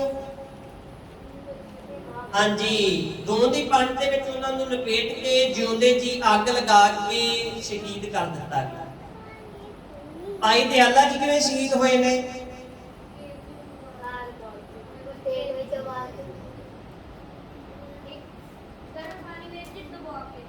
हाँ जी, उबलती हुई देग दे विच पातशाह नूं उबाल के शहीद भाई दयाला जी नूं शहीद किया गया। तां ये 3 सिख पातशाह दे नाल शहीद हुंदे है ते पातशाह गुरु तेग बहादुर साहिब जी महाराज जी नूं फिर आख्या जांदा है कि हुण पातशाह ने आख्या जो पहलां आख दित्ता है असीं अपने धर्म तो नहीं डोलना, क्योंकि ये आख्या गया सी कश्मीरी पंडित चल के फरियाद लैके आउंदे आनंदपुर साहिब की धरती दे उत्ते, पता है सारिਆਂ ਨੂੰ जी। सो पंडित कृपा राम की गवाही दे विच जदों फरियाद लैके आउंदे आ पातशाह कहंदे जाओ जाके उहनूं आख दिओ औरंगजेब नूं जे ते सानूं ਉਹ कबूल करवा लेगा ते ਅਸੀਂ ਸਾਰੇ आख दिओ ਅਸੀਂ कबूल कर लांगे, ਅਸੀਂ ਸਾਰੇ मुसलमान बन जांगे। ਤਾਂ ਉਹ ਜਦੋਂ ਆਖਿਆ ਜਾਂਦਾ ਹੈ ਕਿ ਜੇ ਤੁਸੀਂ ਗੁਰੂ ਤੇਗ ਬਹਾਦਰ ਸਾਹਿਬ ਜੀ ਨੂੰ ਆਪਣੇ ਧਰਮ ਦੇ ਵਿੱਚ ਲੈ ਆਉਂਦੇ ਤੇ ਅਸੀਂ ਤਿਆਰ, ਪਰ ਪਤਾ ਸੀ ਉਹਨਾਂ ਨੂੰ ਭਰੋਸਾ ਸੀ। गुरु तेग बहादुर साहिब जी महाराज जाते हैं शहादत का जाम प्राप्त करते हैं। हुण गुरु तेग बहादुर साहिब जी महाराज जो शहीद होंगे हैं जान तो पहला आनंदपुरी को पातशाह गुरता गद्दी बख्शिश कर जाते हैं बाल गोबिंद राय जी। छोटी उम्र सी, गोबिंद राय नाम है ना बचपन का, ते नाल एक शब्द जुड़ जाते हैं गुरु, गुरता गद्दी मिल गई तो गुरु शब्द नाल जुड़ गया, गुरु गोबिंद राय बन गए। ते उस तो बाद 10वें पातशाह गुरु गोबिंद सिंह जी महाराज उन्होंने कोल जदों सीस लैके आउंदे है भाई जैता जी, कौन लैके इस सीस गुरु तेग बहादुर साहिब जी दा? भाई जैता जी। भाई जैता जी सीस लैके आउंदे है, पातशाह पुछदे है कि उत्ते कोई सिख नहीं सी? किन्ने पातशाह उत्ते सिख ते हैगे सी पर उत्ते पता नहीं सी लगदा केड़ा सिख है केड़ा हिंदू है केड़ा मुसलमान है, पातशाह उत्ते नहीं सी कुछ भी पता लगदा। ते गुरु गोबिंद सिंह जी महाराज तो बाल अवस्था सी, शब्द आके सन गुरु गोबिंद राय जी ने कहन लगे मैं ऐसा पंथ सजावांगा जेड़ा लखां दी भीड़ दे विचों पछाणिया जाएगा। फिर पातशाह ने 1699 दी विसाखी नूं उस वेले पातशाह ने फिर खालसा पंथ की साजना, खालसा पंथ देखो माफ करना ये इन्ना हाल है, इन्ने हाल दे विच मेरी गलबात वास्ते स्पीकर लाया गया, मैं तुहाडे नाल गलबात कर रहा। ते जदों पातशाह गुरु गोबिंद सिंह जी ने 1699 दी विसाखी नूं खालसा पंथ की सिरजना की उदों ये स्पीकर है सी नहीं सी ना है। ते बेटा इतिहासकार जिहड़े लिखदे उत्ते शब्द लिखे हुए भी 80,000 दा इकट्ठ सी, किन्ना सी? 80,000 दा। ते फिर पातशाह दी आवाज वेखो कितनी बुलंद होएगी, 80,000 लोकां तक गया स्पीकर तो पातशाह जदों आख्या कि है कोई सिख का बेटा जो शीश करे बेटा, कि कोई है जिहड़ा अपना शीश भेटा करे। फिर 80,000 दे इकट्ठ नूं पातशाह ने संबोधन कीता उहदे विच। इस करके फिर 5 प्यारे पातशाह ने साजे अगली स्लाइड दे विच होणगे, तां करके ये फिर गुरु गोबिंद सिंह जी महाराज जी ने खालसा पंथ की सिरजना की। इस पंथ की सिरजना की खालसा पंथ की। हुण खालसा की है? खालसा की है जागृत जोत जपै निस्वासुर एक बिना मन नैक न आने पूर्ण प्रेम प्रतीत सजै व्रत गोर मणि मट भूल न माने तीर्थ दान दया तप संजम एक बिना नेक पछाने पूर्ण जोत जगै घट में तब खालस ताहि न खालस जाने। जिस मनुख के अंदर ज्ञान का चानन लट लट करके बढ़ता है अजिहा मनुख पूर्ण तौर पर खालसा खवाउण दा हकदार है। उस तो बाद बेटा हाँ जी खड़े हो। साडे मौजूदा गुरु कौन है जी? श्री गुरु हाँ जी बैठ। देखो कई बार आप विद्यार्थियों को यह सवाल आम ही कर लईदा है कि बेटा साडे मौजूदा गुरु किहड़े है। कोई आख देगा गुरु नानक देव जी, कोई आख देगा सोच के दसांगे, कोई जवाब दे दिंदा है, कोई जवाब दे दिंदा है। तो इस करके मौजूदा वर्तमान प्रेजेंट सारे शब्द आप वरत सकते हैं। तो कोई ये आखदे कि साडे वर्तमान गुरु किहड़े है, वर्तमान हुंदा जो चल रहा है। तो साडे वर्तमान किहड़े गुरु है जी? हाँ जी श्री गुरु श्री गुरु ग्रंथ साहिब जी। ते गुरु ग्रंथ साहिब जी बेटा 1430 अंग ने गुरु ग्रंथ साहिब जी महाराज जी के। कितने अंग ने? पर यह भी हम एक सवाल उठ है कि बहुते बच्चों को 1430 भी नहीं पता होगा। इतना ही है ना जी, ये सारे पता 1430 कितने होंगे है? सारे पूछ लीए जी। हाँ जी खड़े हो जी। हाँ जी 1430 कितने होंगे बेटा? कितनी क्लास है? 7वीं। हाँ फिर दस सकते हो कितने होंगे 1430? हाँ जी 1 4 हाँ जी बैठो शाबाश। ये भी तां पूछे बहुते जेडे विद्यार्थियों को की आखना भी बहुते अजकल तुसीं देखो जो कदे किसी दफ्तर के चले जाओ ना, उस दफ्तर के जाके नंबर लिखाइए ना कि नंबर लिखियो कितना नंबर है जी तुहाडा 98 बाबा जी 85 कितने होंगे है? पंजाबी च नहीं इंग्लिश च बोलो, इंग्लिश च लिखाओ। पंजाबी नहीं जी होंगी दफ्तर के चले जाइए उत्थे पंजाबी के जाओ नंबर लिखा दिओ किसी को नहीं दस सकते। बड़े बड़े हुण ये तो मैं चलो तुहानूं पुछ लिया ना आ दफ्तरों के बैंकों के चले जाओ HDFC बैंक है या होर बैंक ने किनियां जिथे मर्जी चले जाओ बोलो पंजाबी के नहीं जी होंगी नहीं होंगे। उन्होंने नहीं पता 69 कितने होंगे 79 कितने होंगे है। तां करके इसका सानू ज्ञान होना जरूरी है कि एक खास करके बेटा अंक जेडे गुरुमुखी दे ने 1 2 3 4 5 ये सारे लोग होंगे है। सो जिन्होंने नहीं होंगे वो भी अपने जरूर कापियां दे विच नोट करके लैके आयो। हाँ जी अगली स्लाइड कर दियो। सो अगे आ गए जी 5 प्यारियां दे नाम। कितने प्यारे पातशाह ने आख्या जी? 5 प्यारे। तो इन्होंने शीस अपने पेट एवं 5 प्यारे नहीं बने, शीस भेटा करके बने। इन्ना पातशाह ने इन्होंने प्रेम माणिया पातशाह का। इस करके बेटा नाम जेडे है ना नामां तो भी सानू बड़ी सिक्ख्या मिलती।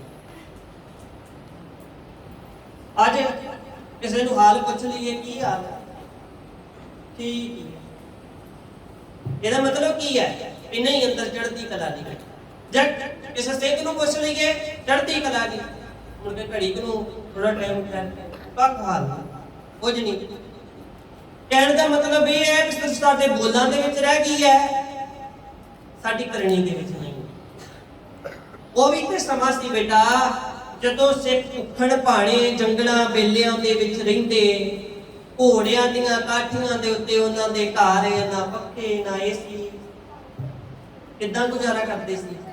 पर है चढ़दी कला दे विच सी। जे किसी ने भुखा होना आखना कि मेरा कड़ाका है छोलियां नूं बदाम ये भी दिन सन खालसे दे खालसे बोले जरूर सानू सारे पढ़ने चाहिए। पहला सानू सिक्ख्या मिली दया। दया का होना जरूरी है ना। धौल धर्म धर्म दया का पुत्र है। धर्म की पुत्र है ਦਇਆ ਦਾ, ਤਾਂ ਫਿਰ ਦਇਆ ਹੋਊਗੀ ਤੇ ਧਰਮ ਆਏਗਾ। ਦਇਆ ਨਹੀਂ ਤੇ ਧਰਮ ਕਾਹਦਾ? ਦਇਆ ਧਰਮ ਦਇਆ ਦਾ ਪੁੱਤਰ ਹੈ, ਧਰਮ ਪਿਓ ਨਹੀਂ ਹੈ, ਧਰਮ ਪੁੱਤਰ ਹੈ। ਤੇ ਦਇਆ ਹੋਣੀ ਜ਼ਰੂਰੀ। ਤਾਂ ਹੀ ਪਾਤਸ਼ਾਹ ਦੀ ਬਾਣੀ ਆਖਰੀ ਹੈ ਕਿ ਧੌਲ ਧਰਮ ਦਇਆ ਦਾ ਪੁੱਤਰ ਹੈ। ਤੇ ਪਹਿਲਾਂ ਦਇਆ ਦਾ ਹੋਣਾ ਜ਼ਰੂਰੀ ਹੈ। ਜੇ ਮਨ ਦੇ ਵਿੱਚ ਦਇਆ ਨਹੀਂ, ਮਨ ਕਠੋਰ ਹੈ, ਤੇ ਫਿਰ ਆਪਾਂ ਸਫਲ ਨਹੀਂ ਬਣਦੇ। ਦਇਆ ਹੋਣੀ ਬਹੁਤ ਜ਼ਿਆਦਾ ਜ਼ਰੂਰੀ ਹੈ। ਕਿਸੇ ਜੀਵ ਦੇ ਉੱਤੇ ਵੇਖ ਕੇ ਮੁਆਫ ਕਰਨਾ। ਆਪਾਂ ਸੜਕਾਂ ਦੇ ਉੱਤੇ ਜਾਂਦੇ ਆ, ਦੇਖਦੇ ਆ ਕਿੰਨੇ ਰੋਡ ਐਕਸੀਡੈਂਟ ਹੋ ਜਾਂਦੇ ਆ, ਵੇਖ ਕੇ ਲੰਘ ਜਾਂਦੇ ਆ। ਕਦੀ ਕੋਈ ਰੁਕਿਆ? ਨਹੀਂ ਰੁਕਦਾ।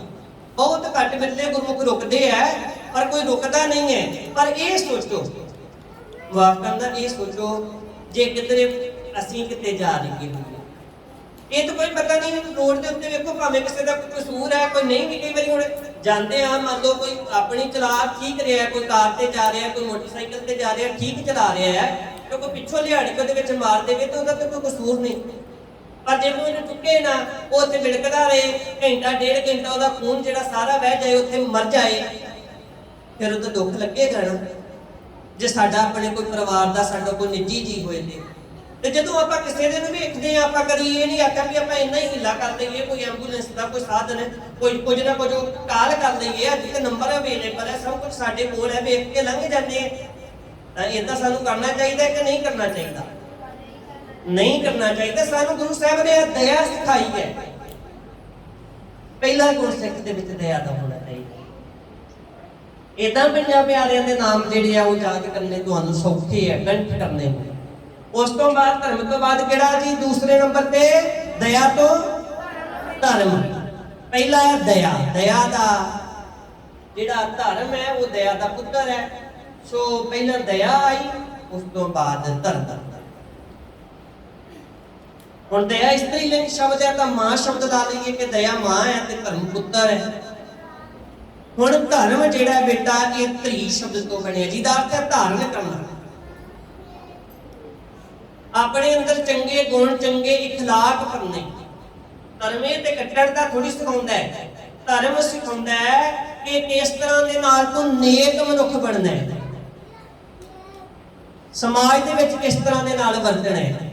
ਇਸ ਸੰਸਾਰ ਦੀ ਅਗਵਾਈ ਵੀ ਗੁਰੂ ਗ੍ਰੰਥ ਸਾਹਿਬ ਜੀ ਮਹਾਰਾਜ ਕਰਦੇ ਆ, ਤੇ ਅਧਿਆਤਮਿਕ ਮੰਡਲ ਦੀ ਅਗਵਾਈ ਵੀ ਕਰਦੇ ਆ। ਦੋਨੋਂ ਪੱਖ, ਦੋਨੋਂ ਚੀਜ਼ਾਂ ਦੀ ਅਗਵਾਈ ਗੁਰੂ ਗ੍ਰੰਥ ਸਾਹਿਬ ਜੀ ਦੇ ਰਹੇ ਆ ਸਾਨੂੰ। ਇਸ ਕਰਕੇ ਗੁਰੂ ਸਾਹਿਬ ਜੀ ਨੇ ਪਹਿਲਾਂ ਦਇਆ, ਫਿਰ ਧਰਮ, ਤੇ ਤੀਸਰਾ ਸ਼ਬਦ ਕੀ ਹੈ ਜੀ? ਹਾਂਜੀ, ਹਿੰਮਤ। ਭਾਈ ਹਿੰਮਤ ਸਿੰਘ ਜੀ ਤੀਸਰੇ ਪਿਆਰੇ। ਪਹਿਲਾਂ ਮਨ ਦੇ ਵਿੱਚ ਦਇਆ ਆਈ, ਦਇਆ ਨੇ ਧਰਮ ਵਾਲੇ ਗੁਣ ਪੈਦਾ ਕੀਤੇ, ਮਨੁੱਖ ਧਰਮੀ ਬਣਿਆ, ਤੇ ਨਾਲ ਉਹਦੇ ਅੰਦਰ ਹਿੰਮਤ ਪੈਦਾ ਹੋਈ। ਹਿੰਮਤ ਕਾਹਦੇ ਲਈ ਪੈਦਾ ਹੋਈ? ਆਪਣੇ ਵਿਕਾਰਾਂ ਦੇ ਨਾਲ ਲੜਨ ਵਾਸਤੇ, ਆਪਣੇ ਉਗੜਾਂ ਦੇ ਨਾਲ ਲੜਨ ਵਾਸਤੇ। ਹਿੰਮਤੀ ਬਣਿਆ, ਸਿੱਧਕ ਵਾਲਾ ਬਣਿਆ, ਦ੍ਰਿੜ ਇਰਾਦੇ ਵਾਲਾ ਬਣਿਆ। ਇਹ ਤਿੰਨ ਗੁਣ ਜਦੋਂ ਮਨੁੱਖ ਨੇ, ਦਇਆ ਉਹਦੇ ਵਿੱਚ ਆ ਗਈ, ਧਰਮੀ ਬਣ ਗਿਆ, ਉਹ ਹਿੰਮਤ ਵਾਲਾ ਬਣ ਗਿਆ। ਤੇ ਫਿਰ ਚੌਥਾ ਸ਼ਬਦ ਹੈ ਮੋਹਕਮ। ਕੀ ਸ਼ਬਦ ਹੈ ਜੀ? ਮੋਹਕਮ। ਅੱਛਾ, ਕਮ ਸ਼ਬਦ ਵੈਸੇ ਹਿੰਦੀ ਦੇ ਵਿੱਚ ਵਰਤਿਆ ਜਾਂਦਾ ਹੈ। ਕਮ ਨੂੰ ਦਾ ਕੀ ਅਰਥ ਹੁੰਦਾ ਹੈ? ਥੋੜਾ, ਘੱਟ।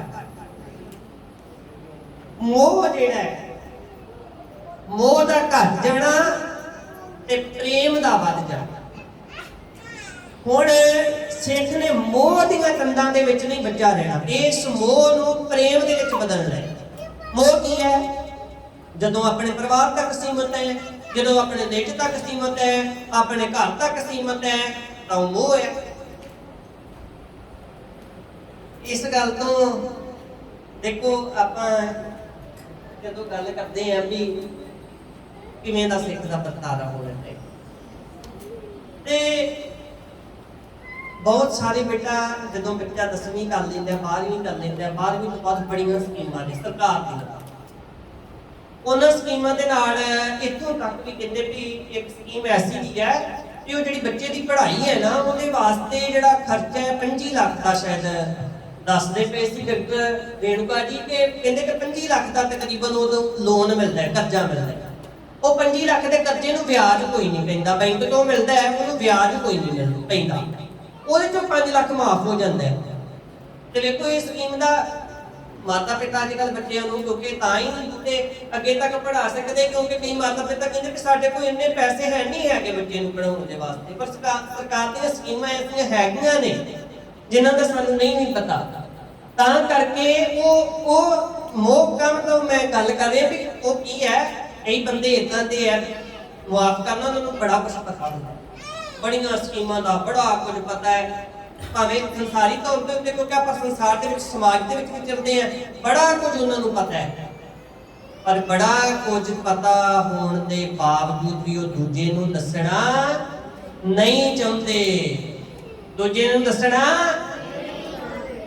ਉਹ ਸਿਰਫ ਚਾਹੁੰਦੇ ਆ ਵੀ ਇਹ ਚੀਜ਼ ਮੈਨੂੰ ਪਤਾ ਹੈ, ਬਸ ਮੇਰੇ ਤੱਕ ਹੀ ਸੀਮਤ ਰਹੇ। ਭਾਵੇਂ ਉਹਦਾ ਬੱਚਾ ਆਪਣਾ ਉਹ ਜਿਹੜਾ ਉਹਨੇ ਸਕਾਲਰਸ਼ਿਪ ਵਾਸਤੇ ਕਿਸੇ ਚੀਜ਼ ਵਾਸਤੇ ਅਪਲਾਈ ਕੀਤਾ ਉਹ ਰਹਿ ਗਿਆ, ਦੇਣੀ ਨਹੀਂ ਸਕੀਮ ਦਾ ਫਾਇਦਾ ਵੀ ਦੇਣਾ ਸਰਕਾਰ ਨੇ, ਆਪ ਨੇ ਉਹਨੇ ਨਹੀਂ ਦੇਣਾ, ਪਰ ਉਹ ਨਹੀਂ ਦੂਸਰੇ ਦੱਸਣਾ ਚਾਹੁੰਦੇ। ਸਿੱਖ ਦੇ ਵਿੱਚ ਮੋਹ ਵਾਲੀ ਬਿਰਤੀ ਜਿਹੜੀ ਹੈ ਉਹ ਘਟ ਕੇ ਉਹ ਮੋਹ ਪ੍ਰੇਮ ਦੇ ਵਿੱਚ ਤਬਦੀਲ ਹੋ ਜਾਣਾ ਚਾਹੀਦਾ ਹੈ। ਜਦੋਂ ਇਹਨਾਂ ਗੁਣਾਂ ਦਾ ਧਾਰਨੀ ਬਣ ਗਿਆ ਤੇ ਉਹ ਕੀ ਬਣ ਜਾਏਗਾ ਜੀ? ਸਾਹਿਬ। ਕੀ ਬਣ ਜਾਏਗਾ? ਰਹਿਣੀ ਰਹਿ ਸੋਈ ਸਿੱਖ ਮੇਰਾ, ਰਹਿਣੀ ਰਹਿ ਉਹ ਸਾਹਿਬ मैं उसका चेहरा, वो साहिब बेटा गुरु साहब ने आख्या कि रहत प्यारी मुझको सिख प्यारा ना, रहत प्यारी है गुरु को, इस करके पातशाह ने आख्या रहनी रह सोई सिख मेरा, ओ साहिब मैं उसका चेहरा। ताई पंज प्यारे के नाम याद हो गए, इन्ना औखा है। ਪਹਿਲਾਂ ਦਇਆ ਹੋਣੀ ਚਾਹੀਦੀ ਹੈ, ਤਾਂ ਉਹ ਧਰਮ ਦਇਆ ਕਰ ਤੂੰ ਇਸ ਪੰਕਤੀ ਤੋਂ ਯਾਦ ਕਰ ਲਓ, ਪਹਿਲਾਂ ਦਇਆ ਆਏਗੀ ਧਰਮ ਆਏਗਾ, ਧਰਮ ਤੋਂ ਬਾਅਦ ਮਨੁੱਖ ਦੇ ਵਿੱਚ ਹਿੰਮਤ ਵਾਲਾ ਗੁਣ ਆ ਜਾਏਗਾ, ਮੋਹ ਕੰਮ ਹੋਣਾ ਚਾਹੀਦਾ ਹੈ। ਇਹਨਾਂ ਗੁਣਾਂ ਦਾ ਧਾਰਨੀ ਬਣ ਗਿਆ ਤੇ ਰਹਿ ਨਹੀਂ ਰਿਹਾ ਸੋਈ ਸਿੱਖ ਮੇਰਾ, ਉਹ ਸਾਹਿਬ ਮੈਂ ਉਸਦਾ ਚਿਹਰਾ। ਸੋ ਇਹ ਪੰਜ ਪਿਆਰਿਆਂ ਦੇ ਨਾਮ ਹੈ।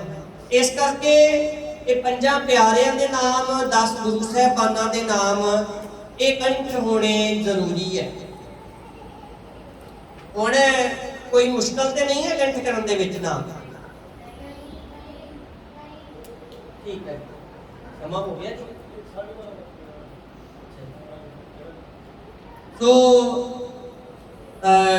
ਇਹ ਪੰਜ ਪਿਆਰਿਆਂ ਦੇ ਨਾਮ ਹੈ।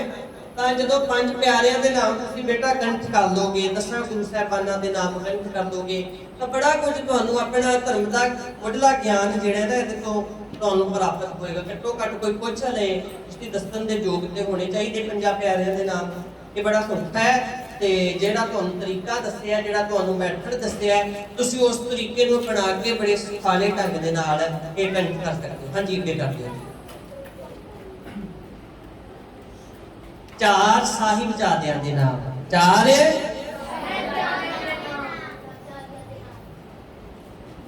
ਸਭ ਤੋਂ ਪਹਿਲਾ ਨਾਮ ਕੀ ਹੈ ਜੀ?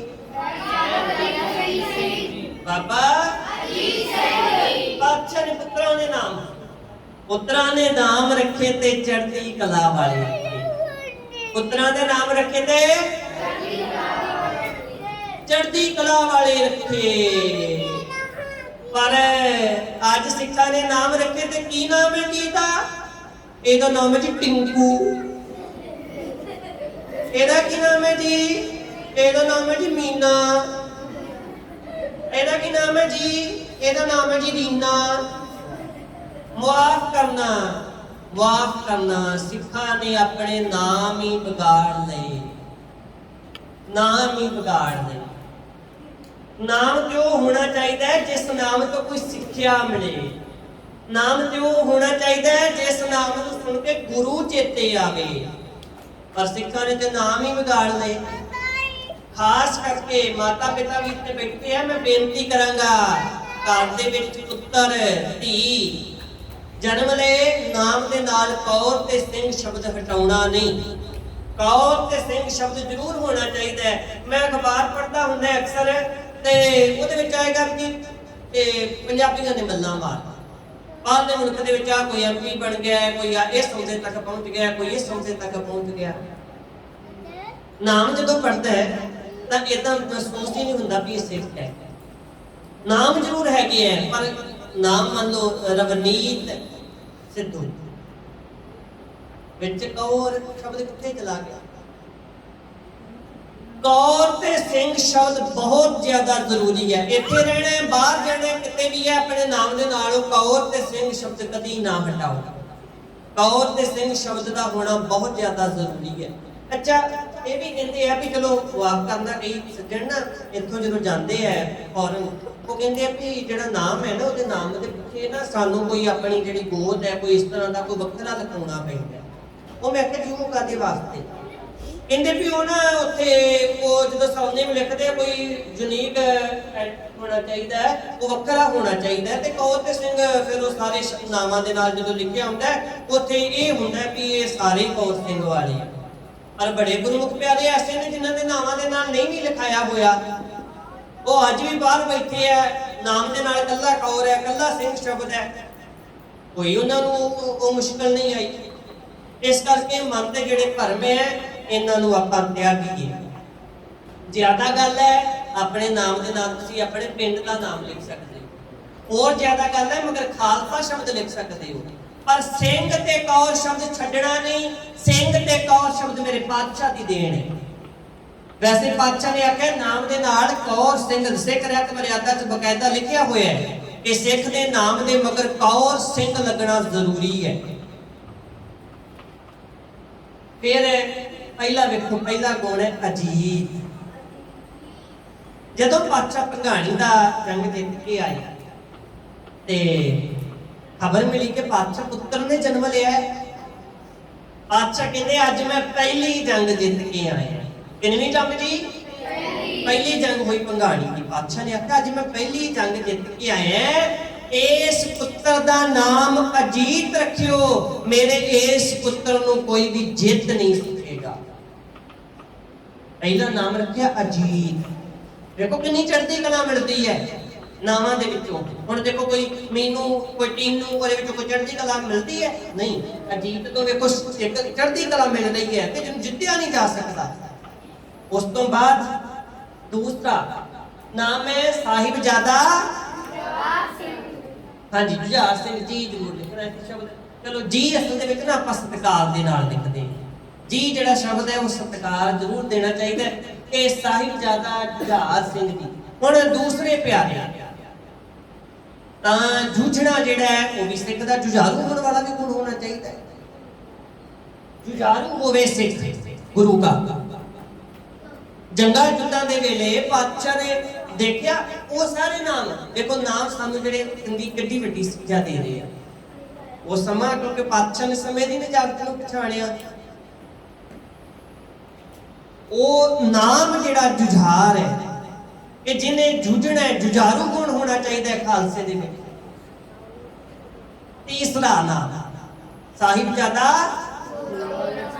ਹਾਂਜੀ ਜੋਰਾਵਰ ਸਿੰਘ। ਹੁਣ ਖਾਲਸਾ ਜਿਹੜਾ ਹੈ ਉਹ ਜ਼ੋਰ ਵੀ ਹੋਣਾ ਚਾਹੀਦਾ ਹੈ ਵਿੱਚ ਜੀ, ਜ਼ੋਰ ਦਾ ਵੀ ਹੋਣਾ ਚਾਹੀਦਾ ਹੈ ਨਾ।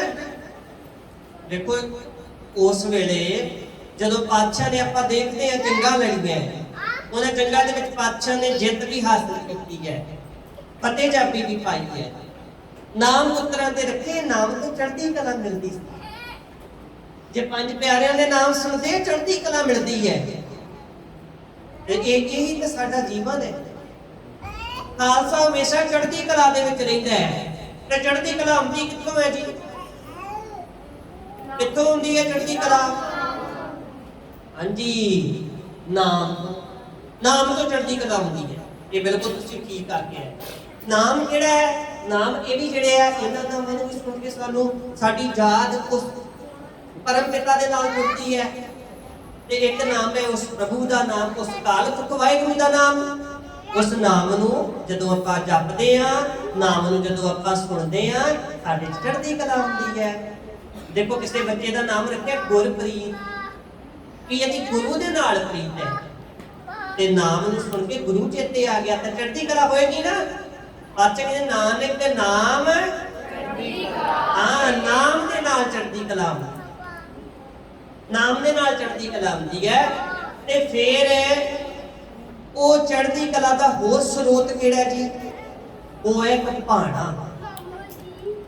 ਹੁਣ ਭਾਣਾ ਸ਼ਬਦ ਵੈਸੇ ਸਾਡੇ ਸਿੱਖਾਂ ਦੇ ਵਿੱਚ ਨਾ ਜਿਹੜੀ ਕੋਈ ਮਾੜਾ ਬ੍ਰਿਤਾਂਤ ਮਾੜੀ ਘਟਨਾ ਵਾਪਰ ਜਾਏ ਉਹ ਕਹਿੰਦੇ ਪਾਤਸ਼ਾਹ ਦਾ ਭਾਣਾ ਹੋ ਗਿਆ, ਭਾਣਾ ਵਾਪਰ ਗਿਆ ਹੈ ਤਾਂ ਹੋ ਗਿਆ। ਪਰ ਵੈਸੇ ਭਾਣਾ ਸ਼ਬਦ ਜਿਹੜਾ ਹੈ ਨਾ ਉਹਦਾ ਅਰਥ ਹੈ ਭਾ ਜਾਣਾ, ਚੰਗਾ ਲੱਗਣਾ। ਜੋ ਅਰਥ ਕਰਦੇ ਪਏ ਸਾਰਾ ਕੁਝ ਉਹਦੇ ਭਾਣੇ ਵਿੱਚ ਹੁੰਦਾ ਪਿਆ, ਉਹ ਸਾਰਾ ਕੁਝ ਹੀ ਭਾਣੇ ਦੇ ਵਿੱਚ ਆ ਰਿਹਾ। ਜੇ ਚੰਗਾ ਹੋ ਰਿਹਾ ਉਹ ਵੀ ਭਾਣਾ ਹੈ, ਇਹ ਨਹੀਂ ਕਿ ਸਿਰਫ ਮਾੜਾ। ਵੈਸੇ ਸਾਡਾ ਇਹ ਸੁਭਾਅ ਹੈ ਵੀ ਆਪਾਂ ਜਿਹੜਾ ਕੋਈ ਮਾੜਾ ਕੁਝ ਵਾਪਰੇ ਉਹਨੂੰ ਭਾਣੇ ਨਾਲ ਜੋੜਦੇ ਆ, ਪਰ ਇਹ ਵੀ ਸਾਰਾ ਕੁਝ ਭਾਣਾ ਹੈ ਜੋ ਕੁਝ ਹੋ ਰਿਹਾ। ਤਾਂ ਉਹ ਭਾਣੇ ਤੋਂ, ਨਾਮ ਤੋਂ, ਤੇ ਜਿਹੜਾ ਤੀਸਰਾ ਸ਼ਬਦ ਸਾਡੀ ਅਰਦਾਸ ਨੇ ਦਿੱਤਾ ਹੈ ਉਹ ਜੀ ਸਰਬੱਤ ਦਾ ਭਲਾ। ਜਿਹੜਾ ਜੀ ਨਾਨਕ ਨਾਮ ਚੜ੍ਹਦੀ ਕਲਾ ਤੇਰੇ ਭਾਣੇ। ਸਰਬੱਤ ਦੇ ਭਲੇ ਦੇ ਵਿੱਚ, ਸਰਬੱਤੀ ਭਲੇ 'ਚ ਜਦੋਂ ਗੁਰੂ ਦਾ ਸਿੱਖ ਲੀਨ ਹੋ ਜਾਂਦਾ ਹੈ ਤਾਂ ਉਹਦੇ ਅੰਦਰ ਚੜ੍ਹਦੀ ਕਲਾ ਵਾਲਾ ਗੁਣ ਆ ਜਾਂਦਾ ਹੈ। ਜਦੋਂ ਗੁਰੂ ਦਾ ਸਿੱਖ ਪਰਮਾਤਮਾ ਦੇ ਭਾਣੇ ਨੂੰ ਖਿੜੇ ਮੱਥੇ ਸਵੀਕਾਰ ਕਰਨ ਵਾਲਾ ਬਣ ਜਾਂਦਾ ਹੈ ਉਹਦੇ ਵਿੱਚ ਚੜ੍ਹਦੀ ਕਲਾ ਵਾਲਾ ਗੁਣ ਆ ਜਾਂਦਾ ਹੈ। ਜਦੋਂ ਗੁਰੂ ਦਾ ਸਿੱਖ ਨਾਮ ਬਾਣੀ ਦਾ ਧਾਰਨੀ ਬਣ ਜਾਂਦਾ ਹੈ ਤਾਂ ਉਹਦੇ ਵਿੱਚ ਚੜ੍ਹਦੀ ਕਲਾ ਆ ਜਾਂਦੀ ਹੈ। ਇਹ ਤਿੰਨ ਗੱਲਾਂ ਨੇ। ਤਿੰਨ ਵੇਖੋ ਅਰਦਾਸ ਤੋਂ ਸਾਨੂੰ ਮਿਲ ਗਿਆ ਨਾ, ਅਰਦਾਸ ਤੋਂ ਤੁਹਾਨੂੰ ਪਤਾ ਲੱਗ ਗਿਆ ਕਿ ਚੜ੍ਹਦੀ ਕਲਾ ਦਾ ਸਰੋਤ ਕੀ ਹੈ। ਇੱਕ ਹੈ ਨਾਮ, ਦੂਸਰਾ ਸਰੋਤ ਹੈ ਭਾਣਾ, ਤੇ ਤੀਸਰਾ ਸਰਬੱਤ ਦਾ ਭਲਾ। ਸੋ ਇਹ ਤਿੰਨ ਚੀਜ਼ਾਂ ਦੇ ਨਾਲ ਮਨੁੱਖ ਚੜ੍ਹਦੀ ਕਲਾ ਦੇ ਵਿੱਚ ਸਦੀਵ ਰਹਿੰਦਾ ਹੈ। ਉਸ ਤੋਂ ਬਾਅਦ ਚੌਥਾ ਨਾਮ ਹੈ ਜੀ ਸਾਹਿਬਜ਼ਾਦਾ ਫਤਿਹ ਸਿੰਘ ਜੀ। ਦੇਖੋ ਅਜੀਤ ਵੀ ਆ ਗਿਆ, ਜੁਝਾਰ ਵੀ ਆ ਗਿਆ, ਜ਼ੋਰਾਵਰ ਵੀ ਆ ਗਿਆ ਨਾਮ। ਜਿਹਨੂੰ ਜਿੱਤਿਆ ਹੀ ਨਹੀਂ ਜਾ ਸਕਦਾ, ਜਿਹੜਾ ਜੂਝਣ ਵਾਲਾ ਹੈ, ਜਿਹੜਾ ਜ਼ੋਰ ਵਾਲਾ ਹੈ, ਤਾਂ ਫਿਰ ਉਹ ਮਨੁੱਖ ਹਮੇਸ਼ਾ ਫਤਿਹ ਜਾਪੀ ਪ੍ਰਾਪਤ ਕਰੇਗਾ। ਫਤਿਹ ਦਾ ਮਤਲਬ ਕੀ ਹੁੰਦਾ ਹੈ? ਜਿੱਤ।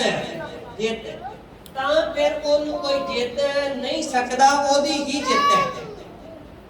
ਤਾਂ ਇਹ ਚੌਥਾ ਜਿਹੜਾ ਨਾਮ ਹੈ ਉਹ ਹੈ ਸਾਹਿਬਜ਼ਾਦਾ ਫਤਿਹ ਸਿੰਘ ਜੀ। ਸੋ ਇਹ ਚਾਰ ਸਾਹਿਬਜ਼ਾਦਿਆਂ ਦੇ ਨਾਮ ਹੈ। ਸਾਰੇ ਜਿੰਨੇ ਤੁਸੀਂ ਵਿਦਿਆਰਥੀ ਹੋ ਇਹ ਨਾਮ ਤੁਹਾਨੂੰ ਕੰਠ ਹੋਣੇ ਚਾਹੀਦੇ। ਲਿਖ ਲਏ ਨੇ ਸਾਰਿਆਂ ਨੇ? ਠੀਕ ਹੈ।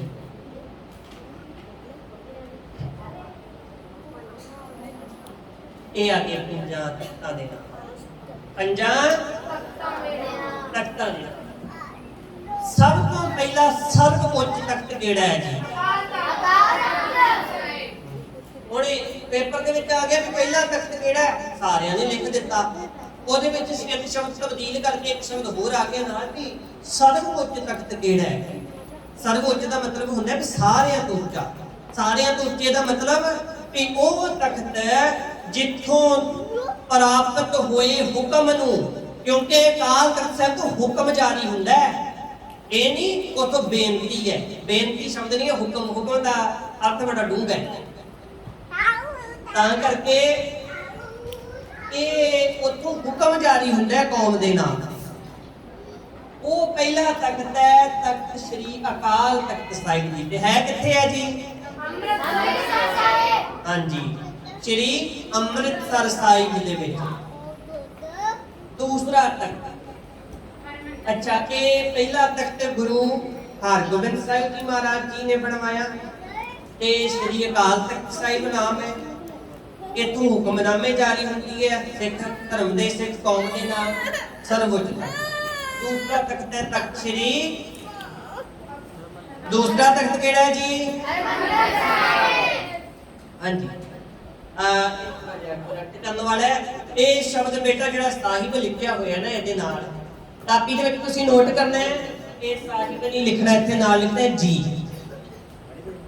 ਇੱਥੇ ਹਰਿਮੰਦਰ ਸਾਹਿਬ ਸ਼ਬਦ ਨਹੀਂ ਲਿਖਣਾ, ਇੱਥੇ ਲਿਖਣਾ ਹੈ ਤਖਤ ਸ੍ਰੀ ਹਰਿਮੰਦਰ ਜੀ। ਇਹ ਕੱਟ ਦਿਓ ਜੇ ਹੋ ਸਕਦਾ ਹੈ। ਸੋ ਇਹ ਤਖਤ ਸ੍ਰੀ ਹਰਿਮੰਦਰ ਜੀ, ਪਟਨਾ ਸਾਹਿਬ ਬਿਹਾਰ। ਜਦੋਂ ਆਪਾਂ ਨਾ ਹਰਿਮੰਦਰ ਸਾਹਿਬ ਸ਼ਬਦ ਲਿਖਦੇ ਆ ਨਾ ਤਾਂ ਉਹ ਸਾਡਾ ਚੇਤਾ, ਸਾਡਾ ਖਿਆਲ ਇੱਕਦਮ ਆਪਣੇ ਕੇਂਦਰੀ ਸਥਾਨ ਵੱਲ ਚਲਾ ਜਾਂਦਾ ਹੈ, ਕਿਉਂਕਿ ਉਹਦੇ ਵਾਸਤੇ ਸਾਹਿਬ ਸ਼ਬਦ ਵਰਤਿਆ ਜਾਂਦਾ ਹੈ।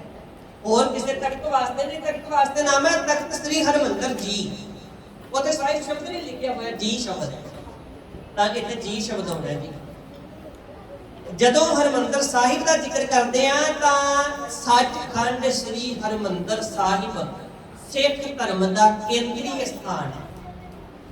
ਇਹ ਹੈ ਦੂਸਰਾ ਤਖਤ ਸ੍ਰੀ ਹਰਮੰਦਰ ਜੀ ਪਟਨਾ ਸਾਹਿਬ ਬਿਹਾਰ। ਇਸ ਤਖਤ ਦੇ ਉੱਪਰ ਅੱਛਾ ਇਹ ਜਿਹੜਾ ਤਖਤ ਹੈ ਇਹਦਾ ਇਤਿਹਾਸ ਕੀ ਹੈ ਜੀ?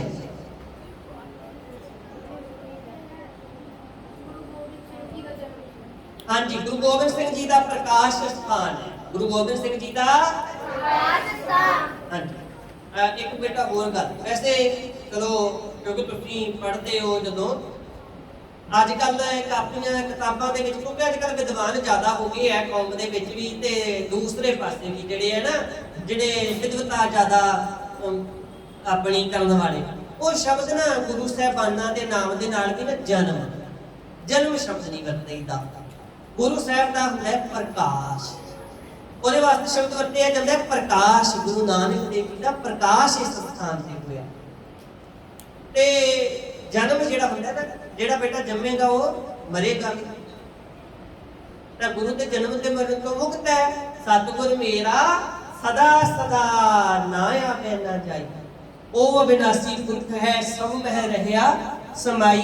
ਇਹ ਦੂਸਰਾ ਤਖਤ ਹੈ, ਤਖਤ ਸ੍ਰੀ ਹਰਮੰਦਰ ਜੀ ਪਟਨਾ ਸਾਹਿਬ ਬਿਹਾਰ ਰਾਜ ਦੇ ਵਿੱਚ ਇਹ ਪੈਂਦਾ ਹੈ। ਪਟਨਾ ਸਾਹਿਬ ਸ਼ਹਿਰ ਦਾ ਨਾਮ ਹੈ, ਤਖਤ ਦਾ ਨਾਮ ਹੈ ਤਖਤ ਸ੍ਰੀ ਹਰਮੰਦਰ ਜੀ। ਤੀਸਰਾ ਤਖਤ, ਹਾਂਜੀ ਤੀਸਰਾ ਤਖਤ ਕਿਹੜਾ ਹੈ ਜੀ? ਹਾਂਜੀ, ਤਖਤ ਸ੍ਰੀ ਕੇਸਗੜ੍ਹ। ਅੱਛਾ, ਇਹ ਤੋਂ ਕੁਝ ਚੇਤਾ ਆ ਰਿਹਾ ਜੀ, ਇਹ ਜਿਹੜਾ ਸ਼ਬਦ ਹੈ ਕੇਸਗੜ੍ਹ, ਕੀ ਨਾਮ ਹੈ ਜੀ? ਕੇਸਗੜ੍ਹ। ਸਾਡਾ ਕੇਸਗੜ੍ਹ ਕਿੱਥੇ ਹੈ? ਕੇਸਗੜ੍ਹ ਸਿੱਖ ਦੇ ਸਿਰ ਦੇ ਉੱਤੇ ਕੇਸ ਹੋਣ, ਇਸ ਤਖਤ ਨੂੰ ਵੇਖ ਕੇ ਕੇਸਾਂ ਦਾ ਵੀ ਚੇਤਾ ਆਵੇ। ਪਾਤਸ਼ਾਹ ਦੇਖੋ ਨਾ, ਮੈਂ ਗੱਲ ਕਰ ਰਿਹਾ ਕਿ ਚੜ੍ਹਦੀ ਕਲਾ, ਇਹਦੇ ਤੇ ਚੜ੍ਹਦੀ ਕਲਾ ਵਾਲੀ ਗੱਲ ਆ ਗਈ ਨਾ। ਪਾਤਸ਼ਾਹ ਨੇ ਵੇਖੋ ਤਖਤ ਦਾ ਨਾਮ ਹੀ ਕੇਸਗੜ੍ਹ ਸਾਹਿਬ ਰੱਖਿਆ। ਗੁਰੂ ਕੇ ਸਿੱਖਾ ਤੈਨੂੰ ਕੇਸਾਂ ਦਾ ਚੇਤਾ ਆਵੇ। ਕਦਾ ਚੇਤਾ ਆਵੇ? ਕੇਸਾਂ ਦਾ। ਬੇਟਾ ਪਾਤਸ਼ਾਹ ਨੇ ਕੇਸਗੜ੍ਹ ਦੇ ਵਿੱਚ ਕਿਲਾ ਬਣਵਾਇਆ ਆਨੰਦਗੜ੍ਹ। ਕਿਹੜਾ ਕਿਲਾ ਬਣਵਾਇਆ? ਆਨੰਦਗੜ੍ਹ। ਜਿੱਥੇ ਕੇਸਗੜ੍ਹ ਹੈ ਤੇ ਉੱਥੇ ਕੀ ਹੈ? ਆਨੰਦਗੜ੍ਹ। ਜਿੱਥੇ ਕੇਸ ਨਹੀਂ ਉੱਥੇ ਆਨੰਦ ਕਿੱਥੇ ਹੈ? ਇਸ ਕਰਕੇ ਜਿੱਥੇ ਕੇਸਗੜ੍ਹ ਹੈ ਉੱਥੇ ਆਨੰਦਗੜ੍ਹ ਹੈ। ਆਨੰਦਾਂ ਦੀ ਪੁਰੀ ਹੈ ਆਨੰਦਪੁਰ ਸਾਹਿਬ। ਇਹ ਬੇਟਾ ਤਖਤ ਹੈ, ਤੀਸਰਾ ਤਖਤ ਹੈ। ਅੱਛਾ, ਇਸ ਤਖਤ ਦਾ ਇਤਿਹਾਸ ਕੀ ਹੈ? ਇਸ ਤਖਤ ਦਾ ਕੀ ਇਤਿਹਾਸ ਹੈ? ਆਪਾਂ ਪਹਿਲਾਂ ਡਿਸਕਸ ਕਰਕੇ ਹਟੇ ਹਾਂ ਕਿ ਗੁਰੂ ਸਾਹਿਬ ਨੇ ਪੰਜ ਪਿਆਰੇ ਕਿਤੇ ਸਾਜਨਾ ਕੀਤੀ, ਪੰਜਾਂ ਪਿਆਰਿਆਂ ਦੀ। ਹਾਂਜੀ, ਇੱਥੇ ਤਖਤ ਸ੍ਰੀ ਕੇਸਗੜ੍ਹ ਸਾਹਿਬ। ਇਸ ਤਖਤ ਦੇ ਉੱਤੇ ਪਾਤਸ਼ਾਹ ਨੇ ਪੰਜ ਪਿਆਰਿਆਂ ਦੀ ਸਾਜਨਾ ਕੀਤੀ। ਇਸ ਤਖਤ ਦੇ ਉੱਤੇ ਪਾਤਸ਼ਾਹ ਨੇ ਆਪ ਪੰਜਾਂ ਦੇ ਪਾਸੋਂ ਅੰਮ੍ਰਿਤ ਛਕਿਆ। ਸਿੰਘ ਸੱਜੇ ਨਾਮ ਦੇ ਨਾਲ ਸਿੰਘ ਫੇਰੀ ਹੋਇਆ। ਪਹਿਲਾਂ ਤਾਂ ਗੋਬਿੰਦ ਰਾਏ ਨਾਮ ਹੈ ਨਾ। 1699 ਦੀ ਵਿਸਾਖੀ ਨੂੰ ਜਦੋਂ ਅੰਮ੍ਰਿਤ ਛਕਾਇਆ, ਆਪ ਛਕਿਆ ਤੇ ਨਾਮ ਬਦਲ ਕੇ ਸ੍ਰੀ ਗੁਰੂ ਗੋਬਿੰਦ ਸਿੰਘ ਜੀ ਹੋ ਗਿਆ। ਉਸ ਤੋਂ ਬਾਅਦ ਚੌਥਾ ਤਖਤ ਹੈ ਤਖਤ ਸ੍ਰੀ ਹਜ਼ੂਰ ਨੰਦੀ ਮਹਾਰਾਸ਼ਟਰ। ਅੱਛਾ ਜੀ, ਚੌਥਾ ਤਖਤ ਹੈ। ਕਿੰਨਵਾਂ ਤਖਤ ਹੈ ਜੀ? ਚੌਥਾ ਤਖਤ ਹੈ। ਹੁਣ ਤਖਤ ਸ੍ਰੀ ਹਜ਼ੂਰ ਸਾਹਿਬ ਜੀ ਦਾ ਕੀ ਇਤਿਹਾਸ ਹੈ? ਗੁਰੂ ਗੋਬਿੰਦ ਸਿੰਘ ਜੀ ਇਹ ਮਹਾਰਾਸ਼ਟਰ ਦੇ ਵਿੱਚ ਹੈ ਬੇਟਾ। ਅੱਛਾ, ਇਸ ਸਥਾਨ ਦੇ ਉੱਤੇ ਪਾਤਸ਼ਾਹ ਜਦੋਂ ਫਿਰ ਮਹਾਰਾਸ਼ਟਰ ਦੇ ਵਿੱਚ ਜੋਤੀ ਜੋਤ ਸਮਾਏ ਤੇ ਜੋਤੀ ਜੋਤ ਸਮਾਉਣ ਤੋਂ ਪਹਿਲਾਂ ਇੱਕ ਹੁਕਮ ਕਰ ਹੁਕਮ ਦੇਖੋ ਬੇਟਾ, ਦੋ ਗੱਲਾਂ ਨੇ। ਇੱਕ ਹੁੰਦੀ ਹੈ ਬੇਨਤੀ। ਬੇਨਤੀ ਹੁੰਦੀ ਕਿ ਹੱਥ ਜੋੜ ਕੇ ਨਾ ਆਪਾਂ ਕਿਸੇ ਦਾ ਤਬਲਾ ਵੀ ਲੈ ਲੈਂਦੇ, ਉਹ ਹੁੰਦੀ ਹੈ ਬੇਨਤੀ। ਹੁਕਮ ਹੁੰਦਾ ਜੋ ਜੱਜ ਨੇ ਆਰਡਰ, ਆਪਾਂ ਆਖਦੇ ਨਾ ਜੱਜ ਨੇ ਆਹ ਆਰਡਰ ਹੋ ਗਿਆ, ਆ ਸੁਪਰੀਮ ਕੋਰਟ ਦਾ ਆਰਡਰ ਹੋ ਗਿਆ, ਹੁਕਮ ਹੋ ਗਿਆ, ਬਸ ਹੁਣ ਨਹੀਂ, ਬਸ ਅਕੀਲ ਦੀ ਗੱਲ ਹੈ, ਬਸ ਇਹੀ ਹੋਣਾ ਜੋ ਹੁਕਮ ਦਾ ਮਤਲਬ ਉਹ ਹੁੰਦਾ ਹੈ ਕਿ ਜੋ ਪਾਤਸ਼ਾਹ ਨੇ ਆਖ ਦਿੱਤਾ ਹੈ जो ऑर्डर कर दिता है वो मनना है। हुण ऑर्डर की पातशाह ने की हुक्म किया है जी? फिर सानू आज्ञा भई तबै चलायो सब सिखन को गुरु मान्यो। हाँ जी, गुरु मान्यो। तो गुरु ग्रंथ साहिब जी को गुरता गद्दी पातशाह सौंपते हैं। पंजवां तख्त श्री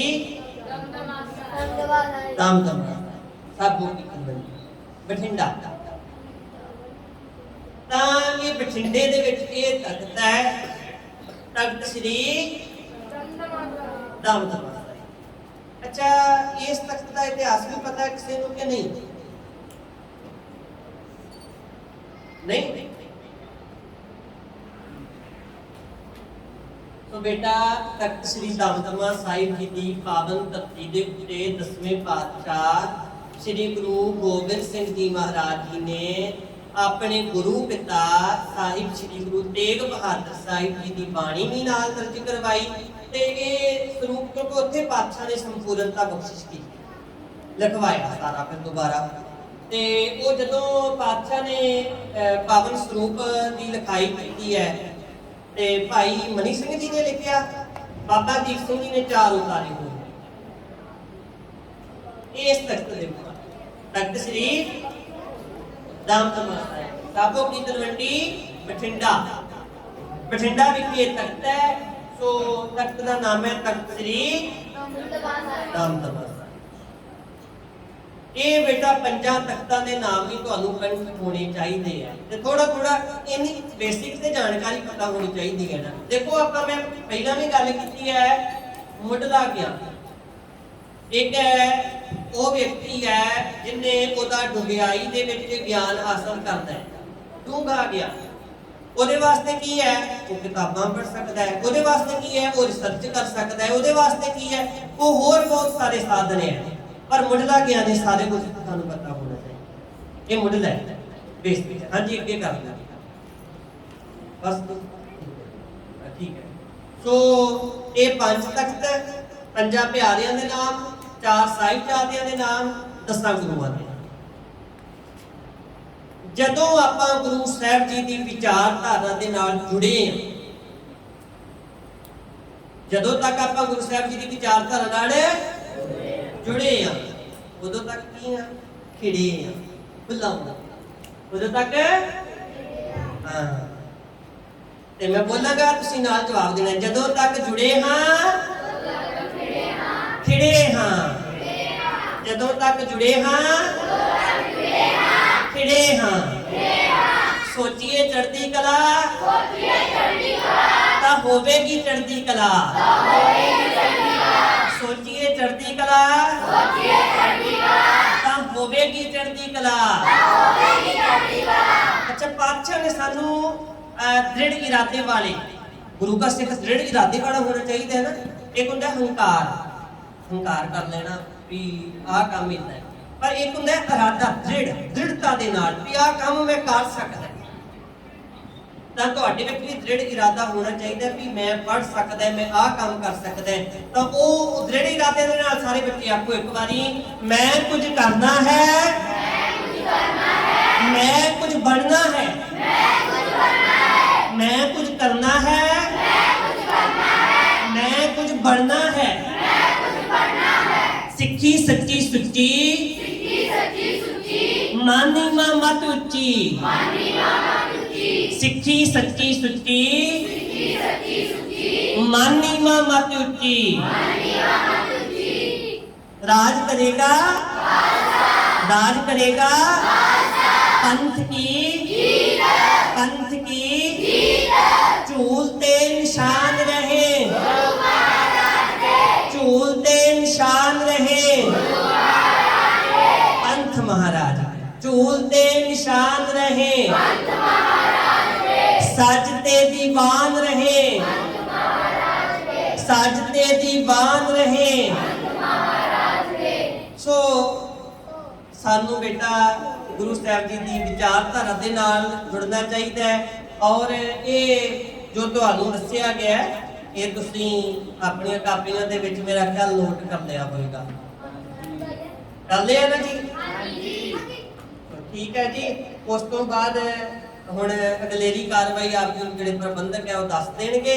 ਤਾਂ ਸਾਰੇ ਹੀ ਵਿਦਿਆਰਥੀਆਂ ਨੂੰ ਜੋ ਤੁਸੀਂ ਨੋਟ ਕੀਤਾ ਹੈ ਇਹਦੇ ਵਿੱਚੋਂ ਤੁਹਾਨੂੰ ਸਵਾਲ ਜਵਾਬ ਵੀ ਪੁੱਛਣੇ ਹੈ, ਤੇ ਨਾਲ ਦੇ ਨਾਲ ਤੁਸੀਂ, ਮੇਰਾ ਖਿਆਲ ਹੈ ਵੀ ਇਹਨੂੰ ਬੇਟਾ ਇੱਕ ਹੁੰਦਾ ਚਾਹ ਦੇ ਨਾਲ, ਇੱਕ ਹੁੰਦਾ ਵੀ ਬੱਧਾ ਚੱਟੀ ਜੋ ਪਰੇ ਨਾ ਗੁਣ ਨਾ ਓੰਕਾਰ, ਤੇ ਚਾਹ ਦੇ ਨਾਲ ਆਇਆ ਕਰੋ, ਉਤਸ਼ਾਹ ਦੇ ਨਾਲ। ਠੀਕ ਹੈ ਜੀ? ਸਾਡਾ ਇਹ ਕੈਂਪ ਹੈ ਉਤਸ਼ਾਹ ਕੈਂਪ, ਉਤਸ਼ਾਹ ਵਾਲਾ, ਚਾਹ ਵਾਲਾ, ਅੰਦਰ ਹਿਰਦੇ ਦੇ ਵਿੱਚ ਚਾਹ ਲੈ ਕੇ ਉਤਸ਼ਾਹ ਦੇ ਨਾਲ ਆਇਆ। ਠੀਕ ਹੈ ਜੀ? ਸੋ ਚੜ੍ਹਦੀ ਕਲਾ ਦੇ ਨਾਲ ਜੇ ਸੋਚੀਏ ਚੜ੍ਹਦੀ ਕਲਾ ਤਾਂ ਹੋਵੇਗੀ ਚੜ੍ਹਦੀ ਕਲਾ। ਸੋ ਬਹੁਤ ਬਹੁਤ ਧੰਨਵਾਦ ਆਪ ਸਾਰਿਆਂ ਦਾ, ਬਹੁਤ ਬਹੁਤ ਧੰਨਵਾਦ ਪ੍ਰਬੰਧਕ ਜਨਾਂ ਦਾ, ਸਭ ਤੋਂ ਵੱਧ ਧੰਨਵਾਦ ਸਾਹਿਬ ਸ੍ਰੀ ਗੁਰੂ ਗ੍ਰੰਥ ਸਾਹਿਬ ਜੀ ਮਹਾਰਾਜ ਜੀ ਦਾ, ਜਿਨ੍ਹਾਂ ਨੇ ਆਪ ਆਪਣੀ ਬਖਸ਼ਿਸ਼ ਕਰਕੇ ਆਪ ਗੁਰਮੁਖ ਪਿਆਰਿਆਂ ਦੇ ਨਾਲ, ਵਿਦਿਆਰਥੀਆਂ ਦੇ ਨਾਲ ਇਹ ਵਿਚਾਰਾਂ ਕਰਵਾਈਆਂ ਨੇ। ਬੇਨਤੀ ਭੁੱਲਾਂ ਦੀ ਖਿਮਾ। ਬੁਲਾਓ ਫਤਿਹ ਜੀ। ਵਾਹਿਗੁਰੂ ਜੀ ਕਾ ਖਾਲਸਾ, ਵਾਹਿਗੁਰੂ ਜੀ ਕੀ ਫਤਿਹ। ਭਾਈ ਸਾਹਿਬ ਗੁਰਮੁਖ ਪਿਆਰੇ ਅਰਸ਼ਦੀਪ ਸਿੰਘ ਜੀ ਬੜੇ ਹੀ ਸੱਜੇ ਢੰਗ ਦੇ ਨਾਲ 10 ਗੁਰੂ ਸਾਹਿਬਾਨ, 5 ਪਿਆਰੇ, 4 ਸਾਹਿਬਜ਼ਾਦੇ, 5 ਤਖਤ ਸਾਹਿਬਾਨ ਬਾਰੇ ਜਾਣਕਾਰੀ ਦਿੱਤੀ ਹੈ ਔਰ ਬਹੁਤ ਹੀ ਬਾਰੀਕੀ ਦੇ ਵਿੱਚ ਦੱਸਿਆ ਹੈ। ਹੁਣ ਸਾਰੇ ਬੱਚਿਆਂ ਨੇ ਜੋ ਭਾਈ ਸਾਹਿਬ ਜੀ ਨੇ ਆਪ ਜੀ ਨੂੰ ਦੱਸਣਾ ਕੀਤਾ ਹੈ, ਇੱਕ ਵਾਰ ਅੰਮ੍ਰਿਤ ਵੇਲੇ ਤੇ ਸੌਣ ਲੱਗੇ ਇਸ ਨੂੰ ਦ੍ਰਿੜ ਕਰਨਾ ਹੈ। ਸਮਝਦੇ ਹੋ? ਦ੍ਰਿੜ ਕਰਨਾ ਤਾਂ ਜੋ ਕੰਠ ਹੋ ਜਾਣ 10 ਗੁਰੂ ਸਾਹਿਬਾਨ ਦੇ ਨਾਮ, 5 ਪਿਆਰਿਆਂ ਦੇ, 4 ਸਾਹਿਬਜ਼ਾਦਿਆਂ ਦੇ, 5 ਤਖਤ ਸਾਹਿਬਾਨ ਦੇ। ਕੰਠ ਕਦੋਂ ਹੋਏਗਾ? ਜਦੋਂ ਆਪ ਜੀ ਸੌਣ ਲੱਗੇ। ਕੋਈ ਕੋਸ਼ਿਸ਼ ਕਰੋ ਕਿ ਸੌਣ ਲੱਗੇ ਸਿਮਰਨ ਕਰਕੇ ਸੌਵੋ। ਔਰ ਇਹ ਜਿਹੜੇ ਆਪ ਜੀ ਨੂੰ ਦ੍ਰਿੜ ਕਰਵਾਇਆ ਹੈ, ਇੱਕ ਸੌਣ ਲੱਗੇ ਤੇ ਇੱਕ ਵਾਰੀ ਇਸ਼ਨਾਨ ਕਰਕੇ ਅੰਮ੍ਰਿਤ ਵੇਲੇ ਸ਼ੌਚ ਕਰਕੇ ਫਿਰ ਇੱਕ ਵਾਰੀ ਦ੍ਰਿੜ ਕਰੋ। ਜ਼ਿਆਦਾ ਦੇਰ ਨਹੀਂ ਲੱਗੇਗੀ, ਆਪ ਜੀ ਨੂੰ ਇਹ ਸਾਰਾ ਕੁਝ ਜਿਹੜਾ ਹੈ ਕੰਠ ਹੋ ਜਾਏਗਾ। ਬੋਲੋ ਸਤਨਾਮ ਸ੍ਰੀ ਵਾਹਿਗੁਰੂ। ਸੋ ਭਾਈ ਸਾਹਿਬ ਜੀ ਦਾ ਬਹੁਤ ਬਹੁਤ ਧੰਨਵਾਦ। ਜਿਹੜੇ ਬੱਚਿਆਂ ਨੇ ਰਜਿਸਟ੍ਰੇਸ਼ਨ ਨਹੀਂ ਕਰਾਈ ਉਹ ਕਰਾ ਕੇ ਜਾਣ। ਤੇ ਦੂਸਰੀ ਬੇਨਤੀ ਹੈ, ਜਦੋਂ ਬਾਹਰ ਜਾਣਾ ਹੈ ਤੇ ਬਾਹਰਲੇ ਜੋ ਦੁਆਰ ਦੇ ਕੋਲ ਆਪ ਜੀ ਲਈ ਕੋਈ ਛਕਣ ਲਈ ਪਦਾਰਥ ਹੈ, ਉਹ ਇਕੱਲੇ ਬੱਚੇ ਨੇ ਨਿਕਲਣਾ ਹੈ, ਭਾਈ ਸਾਹਿਬ ਜੀ ਨੂੰ ਵਰਤਾਰਾ ਕਰਨਗੇ। ਸੋ ਬਹੁਤ ਬਹੁਤ ਧੰਨਵਾਦ ਜੀ। ਜੀ ਆਇਆਂ ਨੇ। ਇਸੇ ਤਰ੍ਹਾਂ ਹਰ ਰੋਜ਼ ਗੁਰਮੁਖ ਪਿਆਰੇ ਵਿਦਵਤਾ ਦੇ ਧਾਰਨੀ ਵਿਦਵਾਨ ਆ ਕੇ ਹਾਜ਼ਰੀਆਂ ਭਰਨਗੇ। ਔਰ ਬੱਚਿਆਂ ਨੂੰ ਜ਼ਰੂਰੀ ਹੈ ਕਿ ਪਹਿਰਾਵਾ ਜਿਹੜਾ ਹੈ, ਸਾਧ ਸੰਗਤ ਜੀ, ਇਹ ਗੁਰਮਤਿ ਦਾ ਕੈਂਪ ਹੈ। ਇਸ ਵਿੱਚ ਕੇਵਲ ਗੁਰਮਤਿ ਵਿਚਾਰ ਹੀ ਨਹੀਂ, ਸਾਡਾ ਦਰਬਾਰ ਅੰਦਰ ਆਉਣ ਲੱਗਿਆ ਰਾਜ਼ਾਨ ਰਾਜਪਾਨ ਆਨਪਾਨ ਦੇਵਾਨ ਦੇਵ ਉਪਮਾ ਮਹਾਨ। ਅਸੀਂ ਕਿਸੇ ਆਮ ਦੁਨਿਆਵੀ ਮੰਤਰੀ ਜਾਂ ਕਿਸੇ ਅਫਸਰ ਦੇ ਕਮਰੇ 'ਚ ਜਾਣਾ ਹੋਏ ਨਾ, ਤਾਂ ਅਸੀਂ ਆਪਣੇ 10 ਵਾਰੀ ਕੱਪੜਿਆਂ ਨੂੰ ਦੇਖਦੇ ਹਾਂ ਕਿ ਇਹ ਸਾਡੇ ਅੰਦਰ ਜਾਣ ਜੋ ਕੱਪੜੇ ਹੈ। ਇਹ ਪਰਿਵਾਰਾਂ ਤੇ ਨਿਰਭਰ ਕਰਦਾ। ਰੋਜ਼ ਬੇਨਤੀ ਕਰੀਦੀ ਹੈ ਅੰਮ੍ਰਿਤ ਵੇਲੇ ਦੀਵਾਨਾਂ ਦੀ ਸੰਪੂਰਨਤਾ ਦੀ ਕਿ ਬੱਚਿਆਂ ਦਾ ਪਹਿਰਾਵਾ ਘੱਟੋ ਘੱਟ ਵੈਸੇ ਤਾਂ ਬਿਲਕੁਲ ਸਹੀ ਹੋਣਾ ਚਾਹੀਦਾ ਜਿਸ ਜਗ੍ਹਾ ਵੀ ਜਾਓ, ਪਰ ਗੁਰੂ ਘਰ ਆਉਣ ਲੱਗੇ ਬੱਚੇ ਦਾ ਸਰੀਰ, ਬੱਚੀ ਦਾ ਬਿਲਕੁਲ ਕੱਜਿਆ ਹੋਣਾ ਚਾਹੀਦਾ। ਠੀਕ ਹੈ ਜੀ? ਸਾਬਤ ਸੂਰਤ ਦਸਤਾਰ ਸੇ। ਸੋ ਆਓ ਗੁਰਬਾਣੀ ਵਿਚਾਰੀਏ, ਇੱਥੇ ਅਮਲ ਕਰੀਏ, ਬਾਣੀ ਤੇ ਬਾਣੇ ਦੇ ਆਧਾਰ ਤੇ ਬਣ ਕੇ ਜੀਵਨ ਬਤੀਤ ਕਰੀਏ। ਇੱਥੇ ਹੀ ਅੱਜ ਦੇ ਦੀਵਾਨਾਂ ਦੀ ਜਿਹੜੀ ਸੰਪੂਰਨਤਾ ਹੀ ਹੈ। ਇੱਕ ਚੜ੍ਹਦੀ ਕਲਾ ਦਾ ਜੈਕਾਰਾ ਬੁਲੰਦ ਕਰੀਏ ਕਿ ਸਾਰੇ ਬੱਚੇ ਜਿਹੜੇ ਨੇ ਇਹ ਬਾਣੀ ਤੇ ਬਾਣੀ ਨਾਲ ਜੁੜ ਜਾਣ। ਸੋ ਸਾਡੇ ਤਬਲੇ ਵਾਲੇ ਭਾਈ ਸਾਹਿਬ ਜੀ, ਗੁਰਮੁਖ ਪਿਆਰੇ, ਕੀਰਤਨ ਵਾਲੇ ਵੀ ਬਹੁਤ ਬਹੁਤ ਇਹਨਾਂ ਧੰਨਵਾਦ। ਨਿਰੰਤਰ ਹੀ ਆ ਰਹੇ ਨੇ ਕੁਲਵਿੰਦਰ ਸਿੰਘ ਗ੍ਰਹਿ ਵਿਖੇ ਜੋ ਬੱਚੇ ਸਿੱਖ ਰਹੇ ਨੇ, ਦਾਸ ਦੇ ਦੋਨੇ ਬੱਚੇ, ਬੜੀ ਕਿਰਪਾ ਭਾਈ ਸਾਹਿਬ ਬੜੇ ਪਿਆਰ ਨਾਲ ਸਿਖਾ ਰਹੇ ਨੇ। ਆਓ ਕਿ ਜੈਕਾਰਾ ਬੁਲੰਦ ਕਰੀਏ ਤੇ ਸੰਪੂਰਨਤਾ ਕਰੀਏ। ਬੋਲੇ ਸੋਨਿਆ ਵਾਹਿਗੁਰੂ ਜੀ ਕਾ ਖਾਲਸਾ।